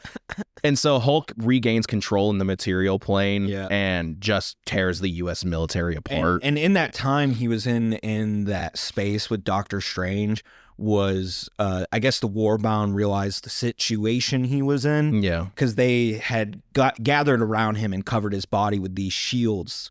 And the military's just pelting him. And then he finally comes to, and Heroim's like, he's back. And Hulk just hops out, starts tearing the fuck up out of the tanks and helicopters. And very classic Hulk shit. Exactly. I always think of the tank fight from the 2005 movie. Yeah. Eric Bana. And that's like one of the only good scenes out of that movie.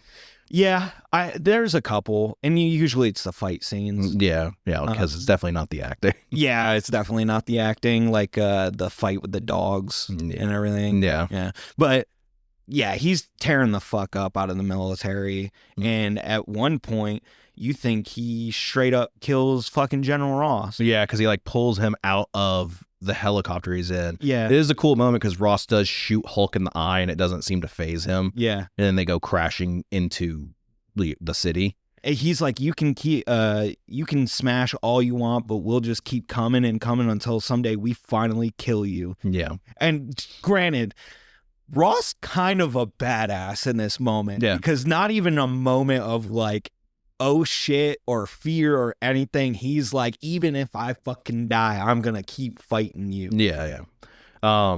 Obviously we get some scenes with like, Hill, she's like a Maria, I think her name's Maria Hill. She's a SHIELD agent. She's usually the right hand of Fury. Yeah.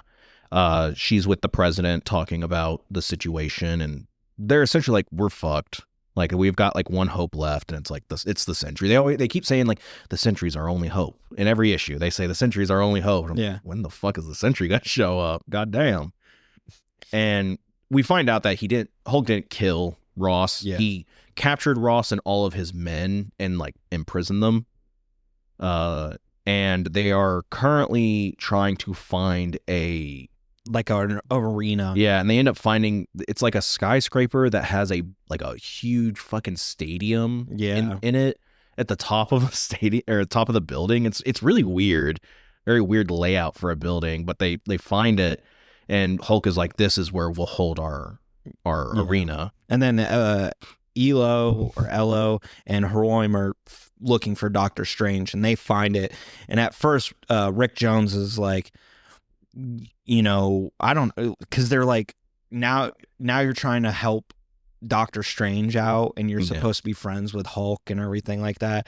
And he's like, I don't know what you're talking about. I'm just here to get coffee. Yeah. And they're like, we see the enchantments, and they're like breaking through.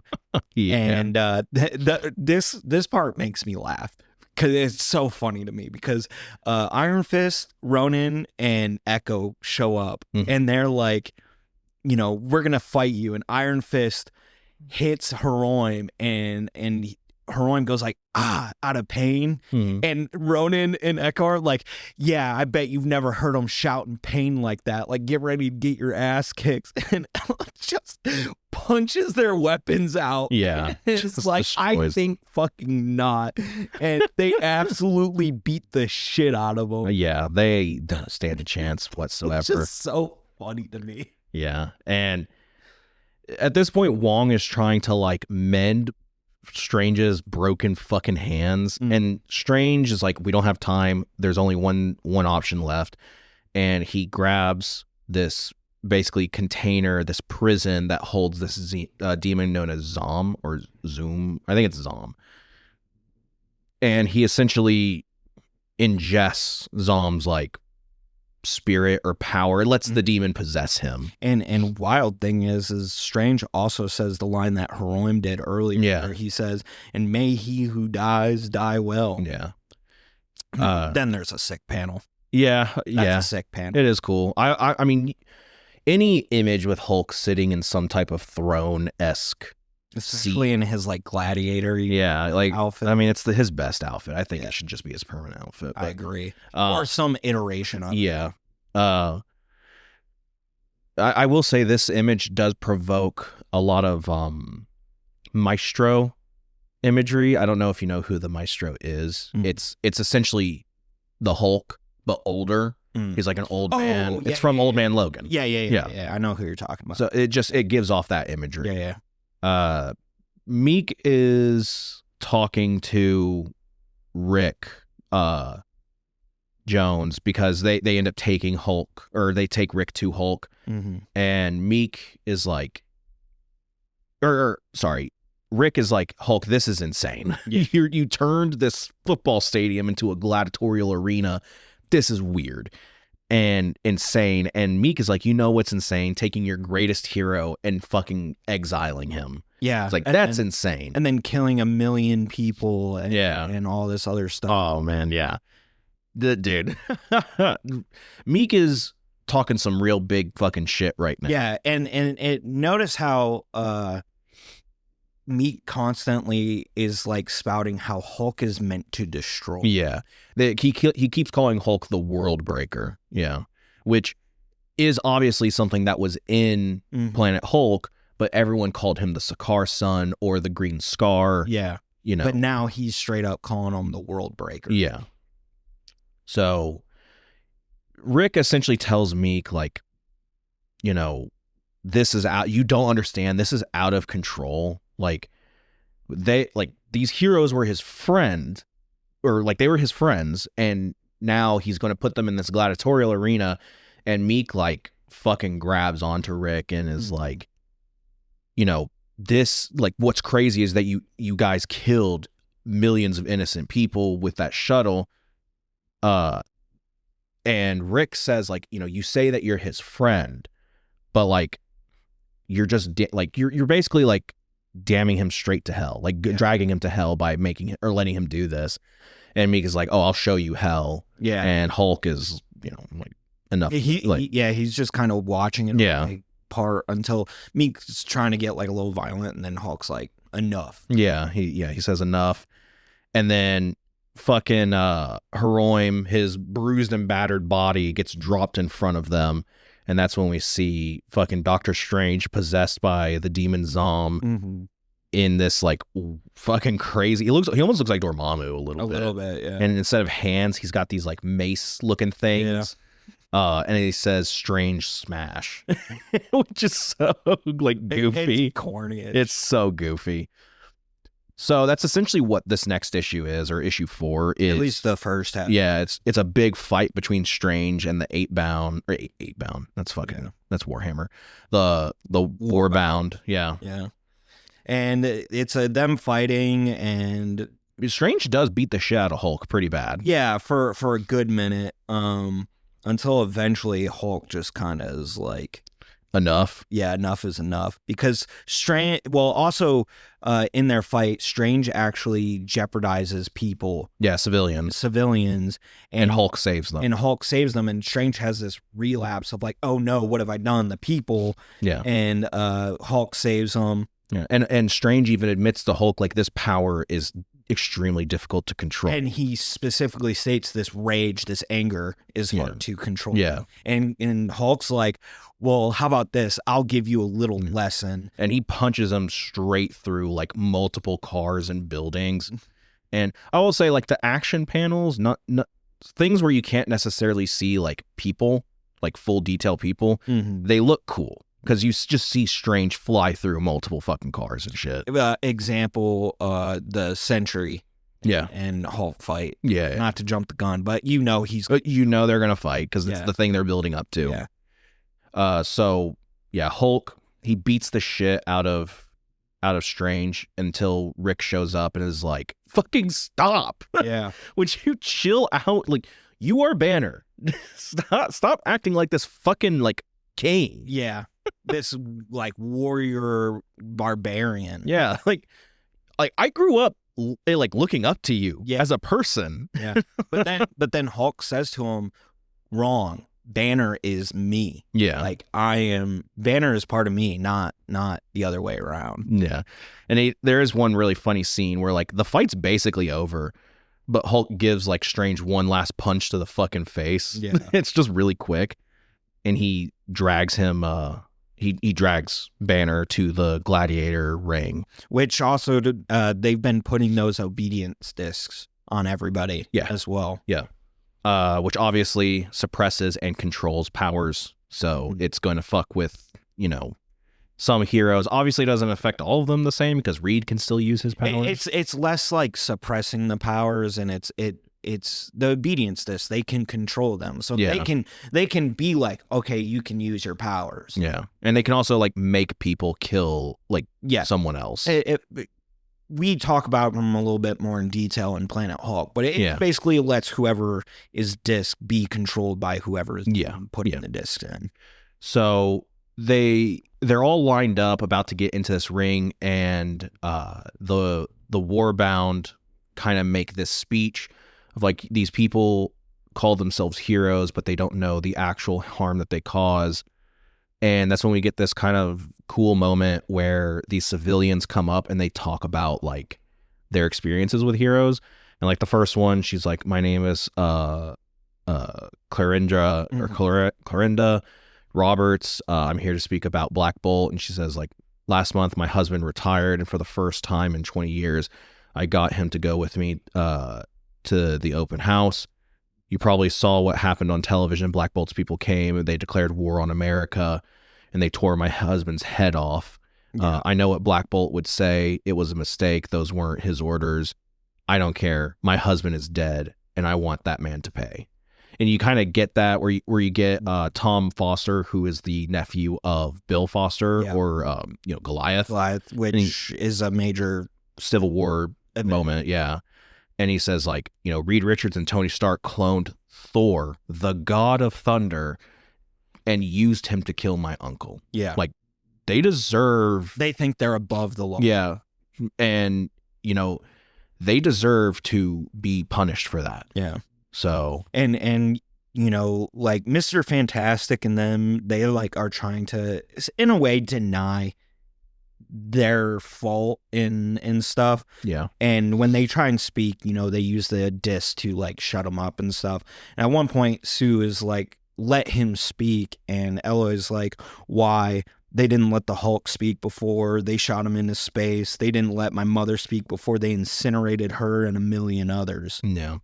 And it's like, yeah. I mean, now, I will say Reed is trying to say like, yeah, we shot you into fucking space, but we did not blow up that ship. Yeah. There was no bomb on it. We had no intention of killing you. We wanted to send you to like a paradise planet. Yeah. So Hulk, he starts talking about when he first arrived on Sakaar and he didn't really have his powers, and he, the Emperor, the Red King, made him fight every day against like these monstrous creatures, and he lets one out.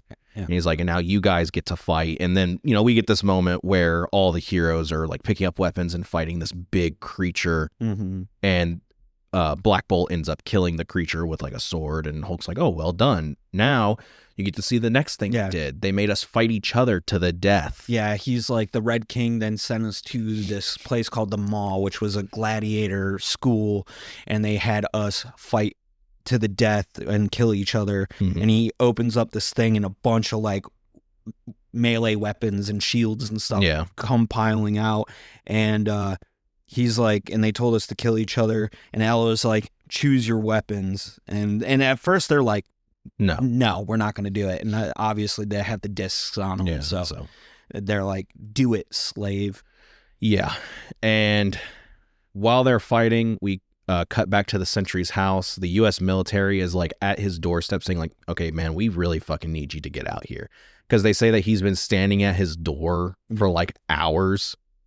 So he says for the past 29 hours, the Sentry's just been standing at his doorway. Yeah. And that is crazy. Like, and part of me feels like Sentry knows what's going on. He's just waiting for the right moment for his anime entrance. Yeah. But also some noteworthy stuff is, like Reed and them, they're trying to fight the obedience disc, and Heroim's like, even the Silver Surfer couldn't fight these obedience discs. Mm-hmm. Like, just do what you're told. And Strange he's like, Heroim, now it's you who goes too far. And Heroim's like, I, Strange, may the prophet forgive and embrace us all. And that's when we cut to the military talking about Sentry. But then we finally figure out what Sentry and Tony talked about Yeah. when they first arrived and talked to him, Yeah. and he was like, we need to have a word. Yeah. And it's basically Sentry saying, like, if I lose control for even a millisecond, like, the void will come out, and, like, there is no stopping that. Like, I don't even know if the Hulk will be able to stop that. And that's when Tony gives him this, like, little speech about, you know, the stakes are really fucking high right now. Like, there's a chance that the planet could be fucked if Hulk loses control. So, like, we don't really have the luxury of, you know, taking that precaution right now. And he says, like, you know, with your powers, and it is when he says, like, the fucking the keyword, the Russian sleeper agent. He's like, he's like, I've analyzed the battlefield. Like, we lose without you. Yeah. And he's saying how billions could have Could die. You have a responsibility whether you want to fight or not. Exactly. And he says, like, I know no sane person wants to hear this. Like, I know you don't want to hear this, but it's time to play God. Yeah. And that's kind of his, like, activation word. And obviously we cut back to the heroes fighting each other, and they are, you know, on the verge of basically killing each other. And Hulk is like, all right, that's enough. Yeah. Like, we made our point. Like, we aren't going to, you know, fucking stoop so low. But then, you know, Meek and then the crowd basically are, like, egging him on and, like, talking to him about how, like, how much they hurt him and blah, blah, blah. And Meek is like, you know, give the word. And then he does the thing that the Red King does, where he gives the thumbs down. Yeah, the Roman, the gladiator thing, and he gives the thumbs down. And kind of like what you said, it's almost like Sentry knows what's happening, because the moment Hulk puts his thumb down, the Sentry says, time to play God. Yeah. And he fucking jets towards New York. I really like this scene of the heroes fighting each other, and like I was saying earlier, the art and how he draws how they are beaten and, like, just ragged, I think really lends to this part of the story where they're just fighting out of desperation. They don't want to do it, but they're forced to do it. And it's this very tense and desperate moment. And honestly, like, essentially Doctor Strange, like, almost kills himself in Black Bolt. Yeah. He does, like, an incantation, and it catches them both on, like, fire with, like, hellfire. And even Korg is like, Greenskin. I think we made our point. Yeah, are we sure this is you know, appropriate? So we get to the last issue of World War Hulk, and I will say I really like, obviously I like the cover, but I really like this way they depict the fight, where you see this planet, and it's a green planet with, like, a beam shooting through it, like almost like sentries flying through it. And it says, the Hulk, while trying to save the life of teenager Rick Jones, Dr. Bruce Banner was caught in the blast of a gamma bomb and became a rampaging monster with near limitless power, the Hulk. And it's, like, told as, like, a spiral. Yeah.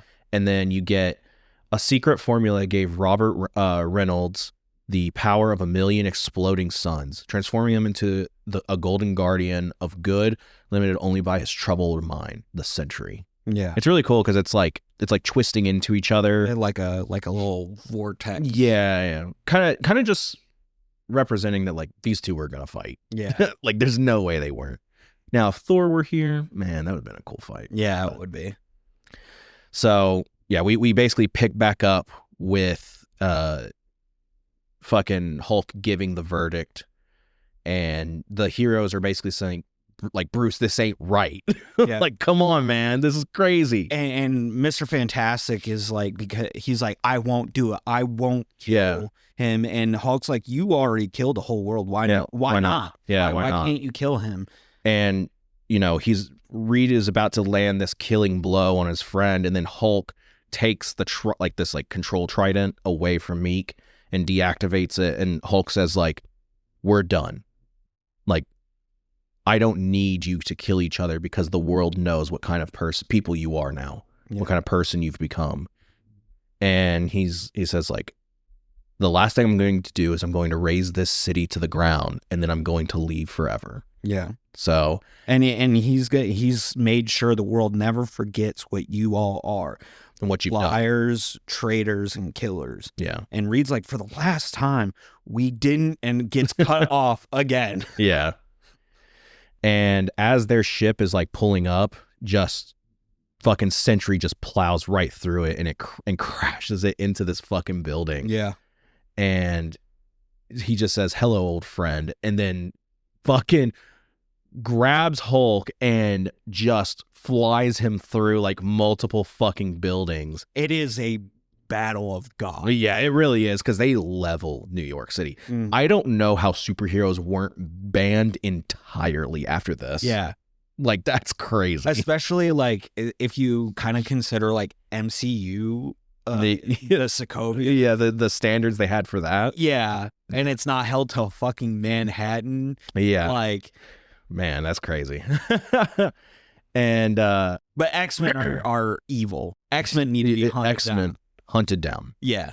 Fuck them. But Tony Stark and Fantastic Four and all them, they're fine. They can't do no wrong. Yeah, even though they just destroyed one of the biggest American cities. Yeah.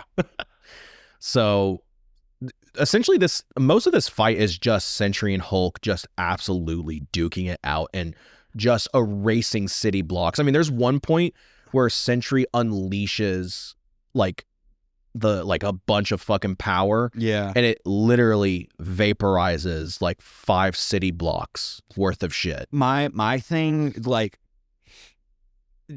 so you're not a fan of the art, but I think the art of this whole fight between him and Sentry is fucking fantastic. Like the way the art lends itself to the like the way the destruction's depicted and Sentry's powers, and like it just looks so fucking badass. And I also love that Sentry's like, so Bruce, this is how you always felt when you could just let it go. Like, no, like, don't hold back. See, now, like, the art, like, while I still don't like it, I don't think it's as bad. I think my issue is that every person John Romita Jr. draws looks like they just got out of a fucking fight.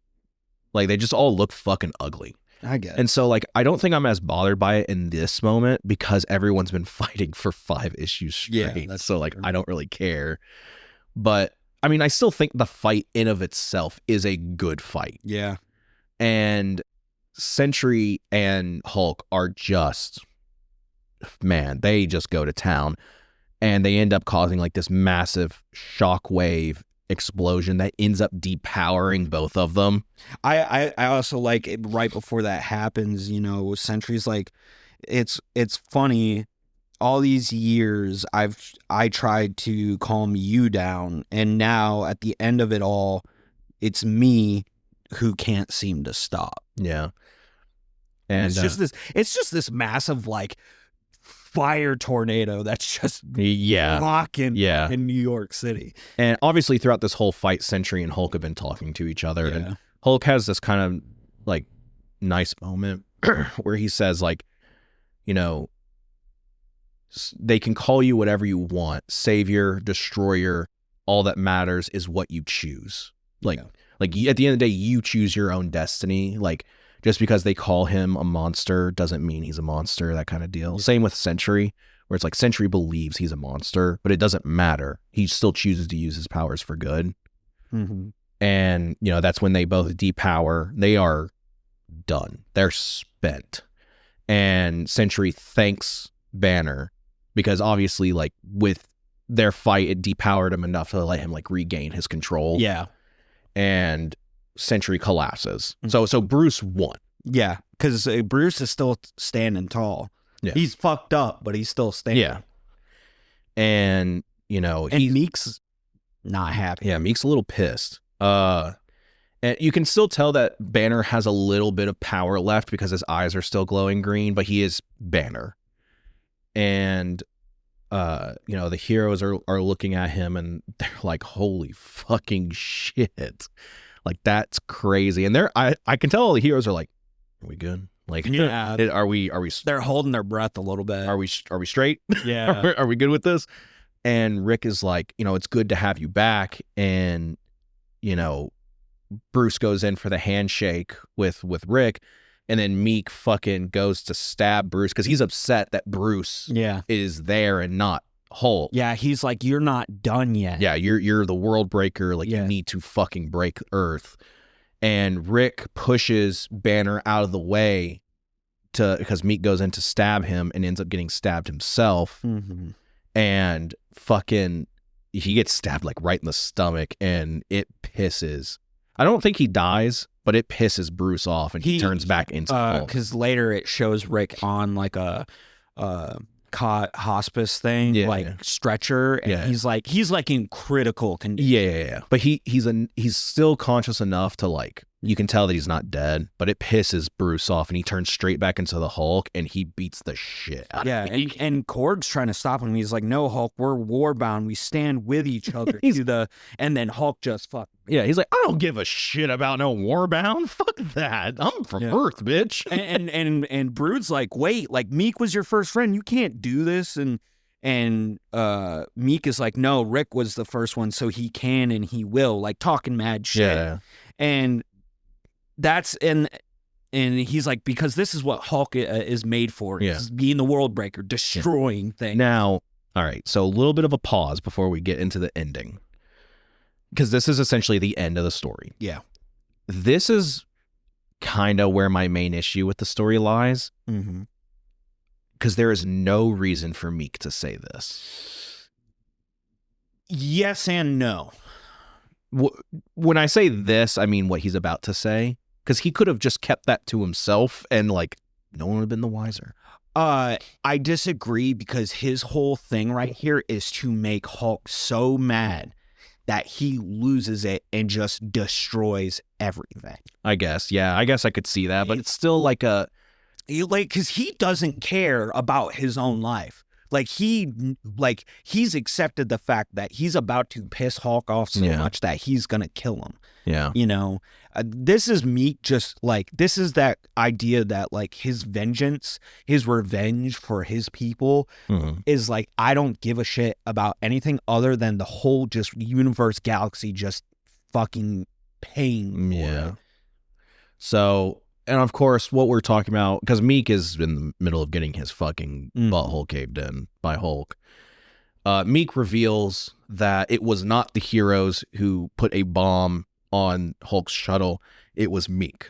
Yeah, and he's like, because I needed to remind you. Yeah, because he saw that Hulk was settling down and, like, becoming a king and was becoming a benevolent ruler, and he did not want that. Yeah, because he was pissed off that all his species essentially was killed off. Yeah, they were wiped out, because if you guys remember in Planet Hulk, they found a queen of Meek's species. Yeah.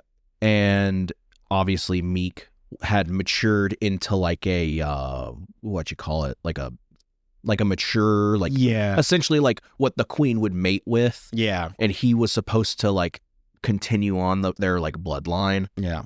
And she died to the spikes. Yeah, the spikes, which was like this they're kind of being held captive by the Red King. Yeah. And they're almost like they reminded me a lot of the Flood. Yeah. So, but it turns out like they were like beings of energy. Yeah, and they were technically like victims of circumstance. Yeah. So, a little bit of backstory on there. Obviously, if you want full details on that, you can go watch the Planet Hulk video. Yeah. And, get all that goodness. So, Meek essentially just reveals that he is the reason behind this entire event. And he was also pissed because Hulk never took quote unquote proper vengeance against the Red King's people. Yeah. Like Elo's people, like that race of people that were like the dominant race that enslaved Meek's kind and stuff like that. Mm-hmm. So he was also pissed about that. And then add on top of the fact that Hulk was trying to, like, settle down, be a king, be a benevolent ruler and everything. And he did it because he's like, I had to remind him. And Brood, as soon as he says that, like, the whole Warbound thing, like, switches up. Because Brood's like, like whips him in the face and is like, the children, your own brother's brother hivelings, a million souls. Because if you remember, towards the end of Planet Hulk, Brood and Meek kind of like get together. Yeah, they're kind of bonded in a way, yeah.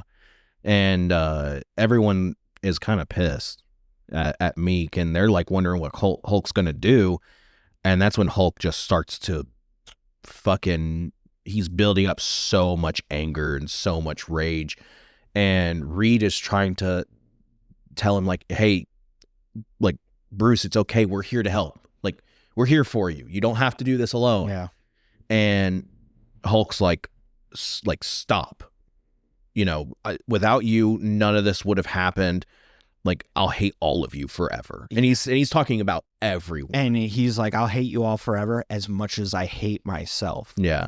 And he starts to break the world. He takes one step, and someone even mentions, like, if he takes like at least 2 more steps, Earth is fucked. Yeah. But then he has enough consciousness as like Bruce, as a hero, to be like, Tony, stop me. Yeah, before I break the world. And that gives Tony enough time to basically use his nanobots to hack back into the SHIELD satellites that Hulk's robot friend, you know, he hacked into the world or whatever. The real G, who has not appeared at all. Yeah, since that moment, he stayed his ass on the ship. Yeah, well, he's probably dead now. Yeah, probably. Sentry, fuck that. Oh yeah, that's right. Yeah. So they shoot a bunch of these big ass beams into Hulk and basically like depower him. And he has more visions of his wife saying, you know, I will never leave you. And Hulk says, I know, and now I'll never leave you. Basically saying like the power, like Hulk's power is being like burned out of him. Yeah. And we see this big flash of light, and then the next thing we see is Banner looking up into the sky in this crater, and the hero community and the Warbound are just standing around him. And then we get this monologue that says, this is the story of the Hulk and how he finally came home. And we see Banner sitting in the crater, and then he's sitting in this like cell looking thing, and it says like coffin. Yeah. They can call you whatever they want, he said. Savior, destroyer, all that matters is what you choose. And you see like a montage of like the Warbound being imprisoned. Yeah. Like you said, Rick being fucking hauled off into critical care. You see the Illuminati just standing around, kind of being like, man, we fucked up. We really fucked up. My favorite part of this moment is when he's facing that light and he has that flashback of him and Kyra in that explosion where she's like, I will never leave you. And Hulk is like vaporizing himself. Yeah. And he's like, I know, and now I'll never leave you. Yeah. That's what I was saying, where it was like, it looks as though like the Hulk's power is like kind of leaving him. Like Hulk's dead. Yeah. Banner's still alive, but no, the Hulk is gone. And then the last time we see Hulk, it says the Mojave Desert, 3 miles below. It's like this room, and Banner is in this like capsule thing, and it says, "Bear witness to his choice children and give thanks to your gods." And you know, he sleeps, and then we cut to the planet of Sakaar.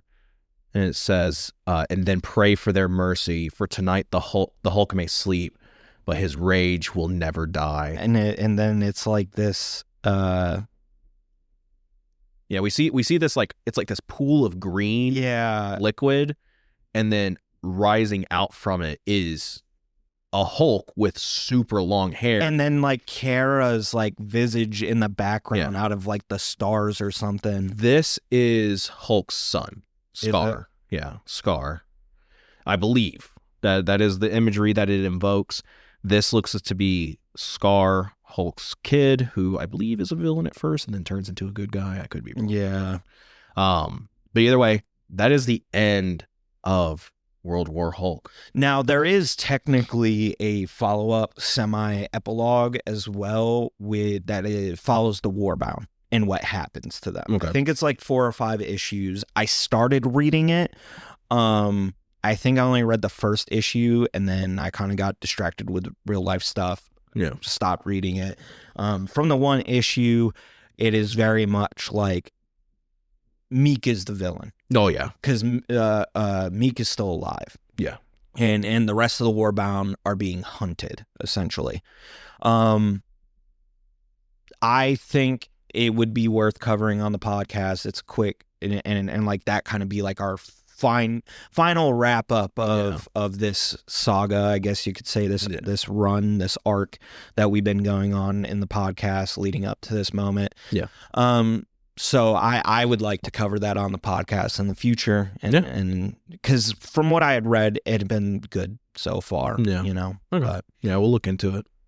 Yeah. We're definitely at the tail end of the. I'm glad we've covered it, and so now we can kind of move on to like something else. Yeah. Something. Yeah. Something different. But I will say overall, and this is just kind of my feelings on this saga as a whole. Now I understand we keep calling it a saga. Yeah. And it's really just 4 stories that kind of take place right after each other. Yeah.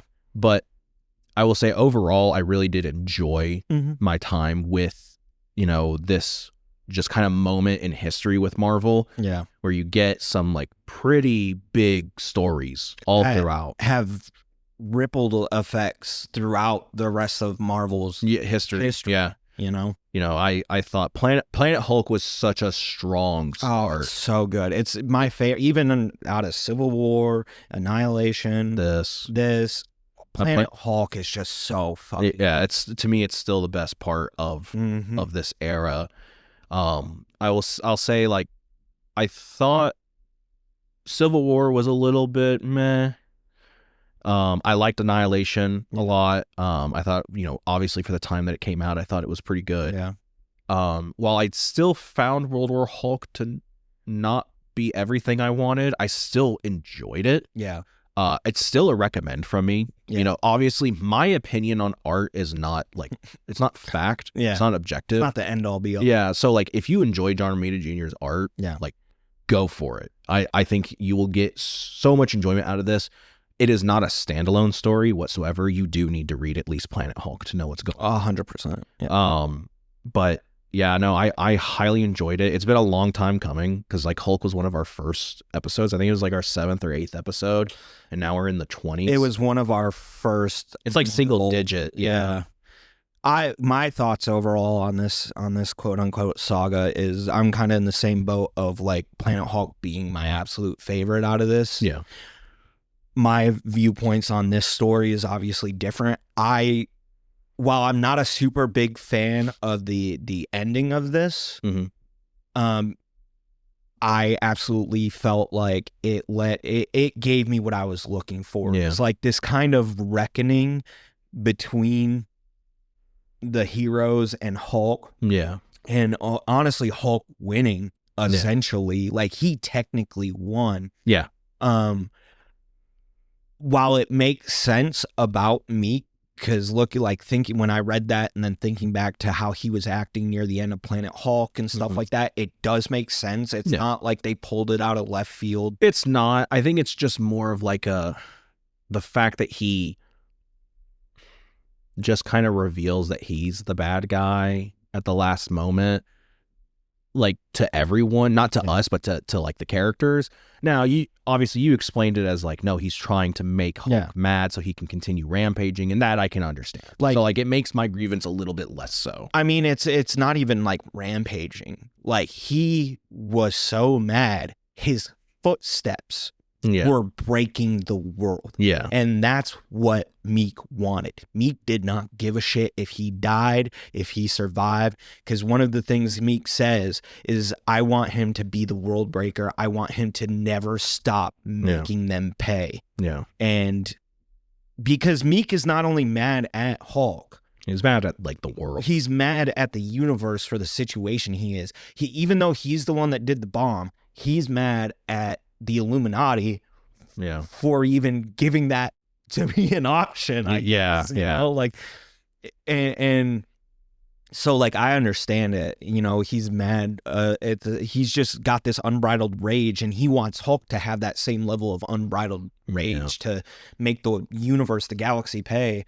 So like that's to me why he does what he does. And yeah, my thoughts when that came up was fuck Meek. Yeah, fuck Meek. Fuck Meek. It's on site with me. Yeah, for real. Like don't let me catch him outside. Yeah, fuck Meek. But because like I like Planet Hulk so much, but it's a bittersweet thing because while I do like depressing stories at times and like sad endings that kind of make you feel things, I'm also a sucker for like romance and stuff like that. Yeah. So like, and I like happy endings, especially for Hulk, who's had just a rough go of everything. Like the idea of him having like a happy ending, a happy life. Yeah, this definitely is not a happy ending. No, it's like you said, it's very bittersweet, but I feel like that's kind of perfect. Yeah, because it kind of encapsulates that era of Marvel where it's like everyone was just kind of getting fucked over. Yeah, like time. Like obviously some characters got fucked more than others, like Spider-Man. yeah. But like, you know, hey, we'll cover it one day. I got thoughts. I got thoughts one day. But yeah, no, I mean, it makes me very excited to figure out where we're gonna go from here with Marvel. Obviously, I have a couple ideas with what I want to cover next. I've made jokes about us covering the Clone Saga. Yeah. And, you know, I don't know if I can convince Mason to cover it anytime soon, but we'll definitely think about it. Do it, but do not expect me to have many positives. No, I think that's going to be a funny... Here's the thing, though. Clone Saga is such a long story that we have to break it up into multiple parts. Yeah. So it's like... Because it's kind of like how we're gonna have to do like Infinite Crisis, Infinite Crisis, and you know all those stories where it's like these big ass storylines are gonna have to be like two or three part stories that we cover. That's fine. Which is fine. Yeah, that's multiple episodes for us, so I don't care. Plus, it gives people something to look forward to. Yeah. And then obviously throwing in like, you know, small stories, small indie, like, you know, more image stuff because I'm always down for image comics. We are going to cover Nailbiter Volume 2 very soon. I feel like that's a story Mason and I have both been looking forward to. Mm-hmm. I thought about waiting to cover it for Halloween this year. But maybe switch it up. Yeah, just switch it up. I think this year we're going to do Universal Monsters for Halloween. Don't hold me to that. Maybe I'm speaking a little too early. I'll hold them to. We're in fucking January at the time of recording. This is probably coming out in February. Yeah. So I could completely change my mind on what we're covering for Halloween or for October because we're going to do the same thing we did last year where we release an episode every week. So I figured I'd pick like 4 smaller size stories. Yeah. And Image's Universal Monster movie stories are really good because they're all like 4 issues each. Oh yeah, that'd be perfect. Yeah, it'd be perfect for, you know, a whole month. Plus, I'm a huge Universal Monster movie fan. Yeah. So, you know, I love that. And I mean, like, also, we're hoping to like really dive into this stuff this year. I mean, obviously, when we've started this channel, we're just doing it really for fun. Yeah, you know, we're not really expecting anything out of it, but we also kind of want to like buckle down and just make it the best thing we could. Yeah, and I'll say I am super happy with how like everything has turned out so far for the channel, for the show. And let me just say, like, kind of like what Mason said, we aren't expecting to be like the next big thing. That's definitely not why we do this. Yeah. But the fact that we have, you know, at the time of recording, we have almost 35 subscribers. Yes, that's a double-digit number. Yeah. To us, that's like everything. Yeah. Like the fact that we have like almost 35 people listening to us, and on top of that, we get more than 35 views on a video. We're hitting like triple digits, like we're like hitting the 300 to 500 range per video at this point. And obviously we have some smaller stories that don't like, I'm not expecting Nightcrawler to get up there and oh yeah, definitely not. But here's the thing, I wasn't expecting Dr. Fate to get up there either. Yeah, but Dr. Fate was funny. Dr. Fate was fucking funny. So let me just say, from both of us, from the bottom of our hearts, like, thank you so much for... And mind you, that's zero promotion. That's zero promotion, yeah. We haven't done any social media presence, really, or anything like that, which is one thing we're... wanting to do better on. Is buckle down on. Yeah. But no, thank you all so much. And for, the people that comment on our videos, thank you so much for the kind words. Like, Yeah. you have no idea how much that means to us. Truly, like, I am very critical of myself as like not just a creator, like a content creator. I hate calling myself that because we're just two guys. But like as an artist in general, because Mason knows this, my passion, my hobby that I do in most of my free time is painting. Yep. And he knows very well that I'm very critical of the work that I put out into the world. And so hearing that people enjoy what we are making means everything. I mean, I'm in the same boat as you because, for a long time, I always wanted to be an author. Yeah. And I write poetry.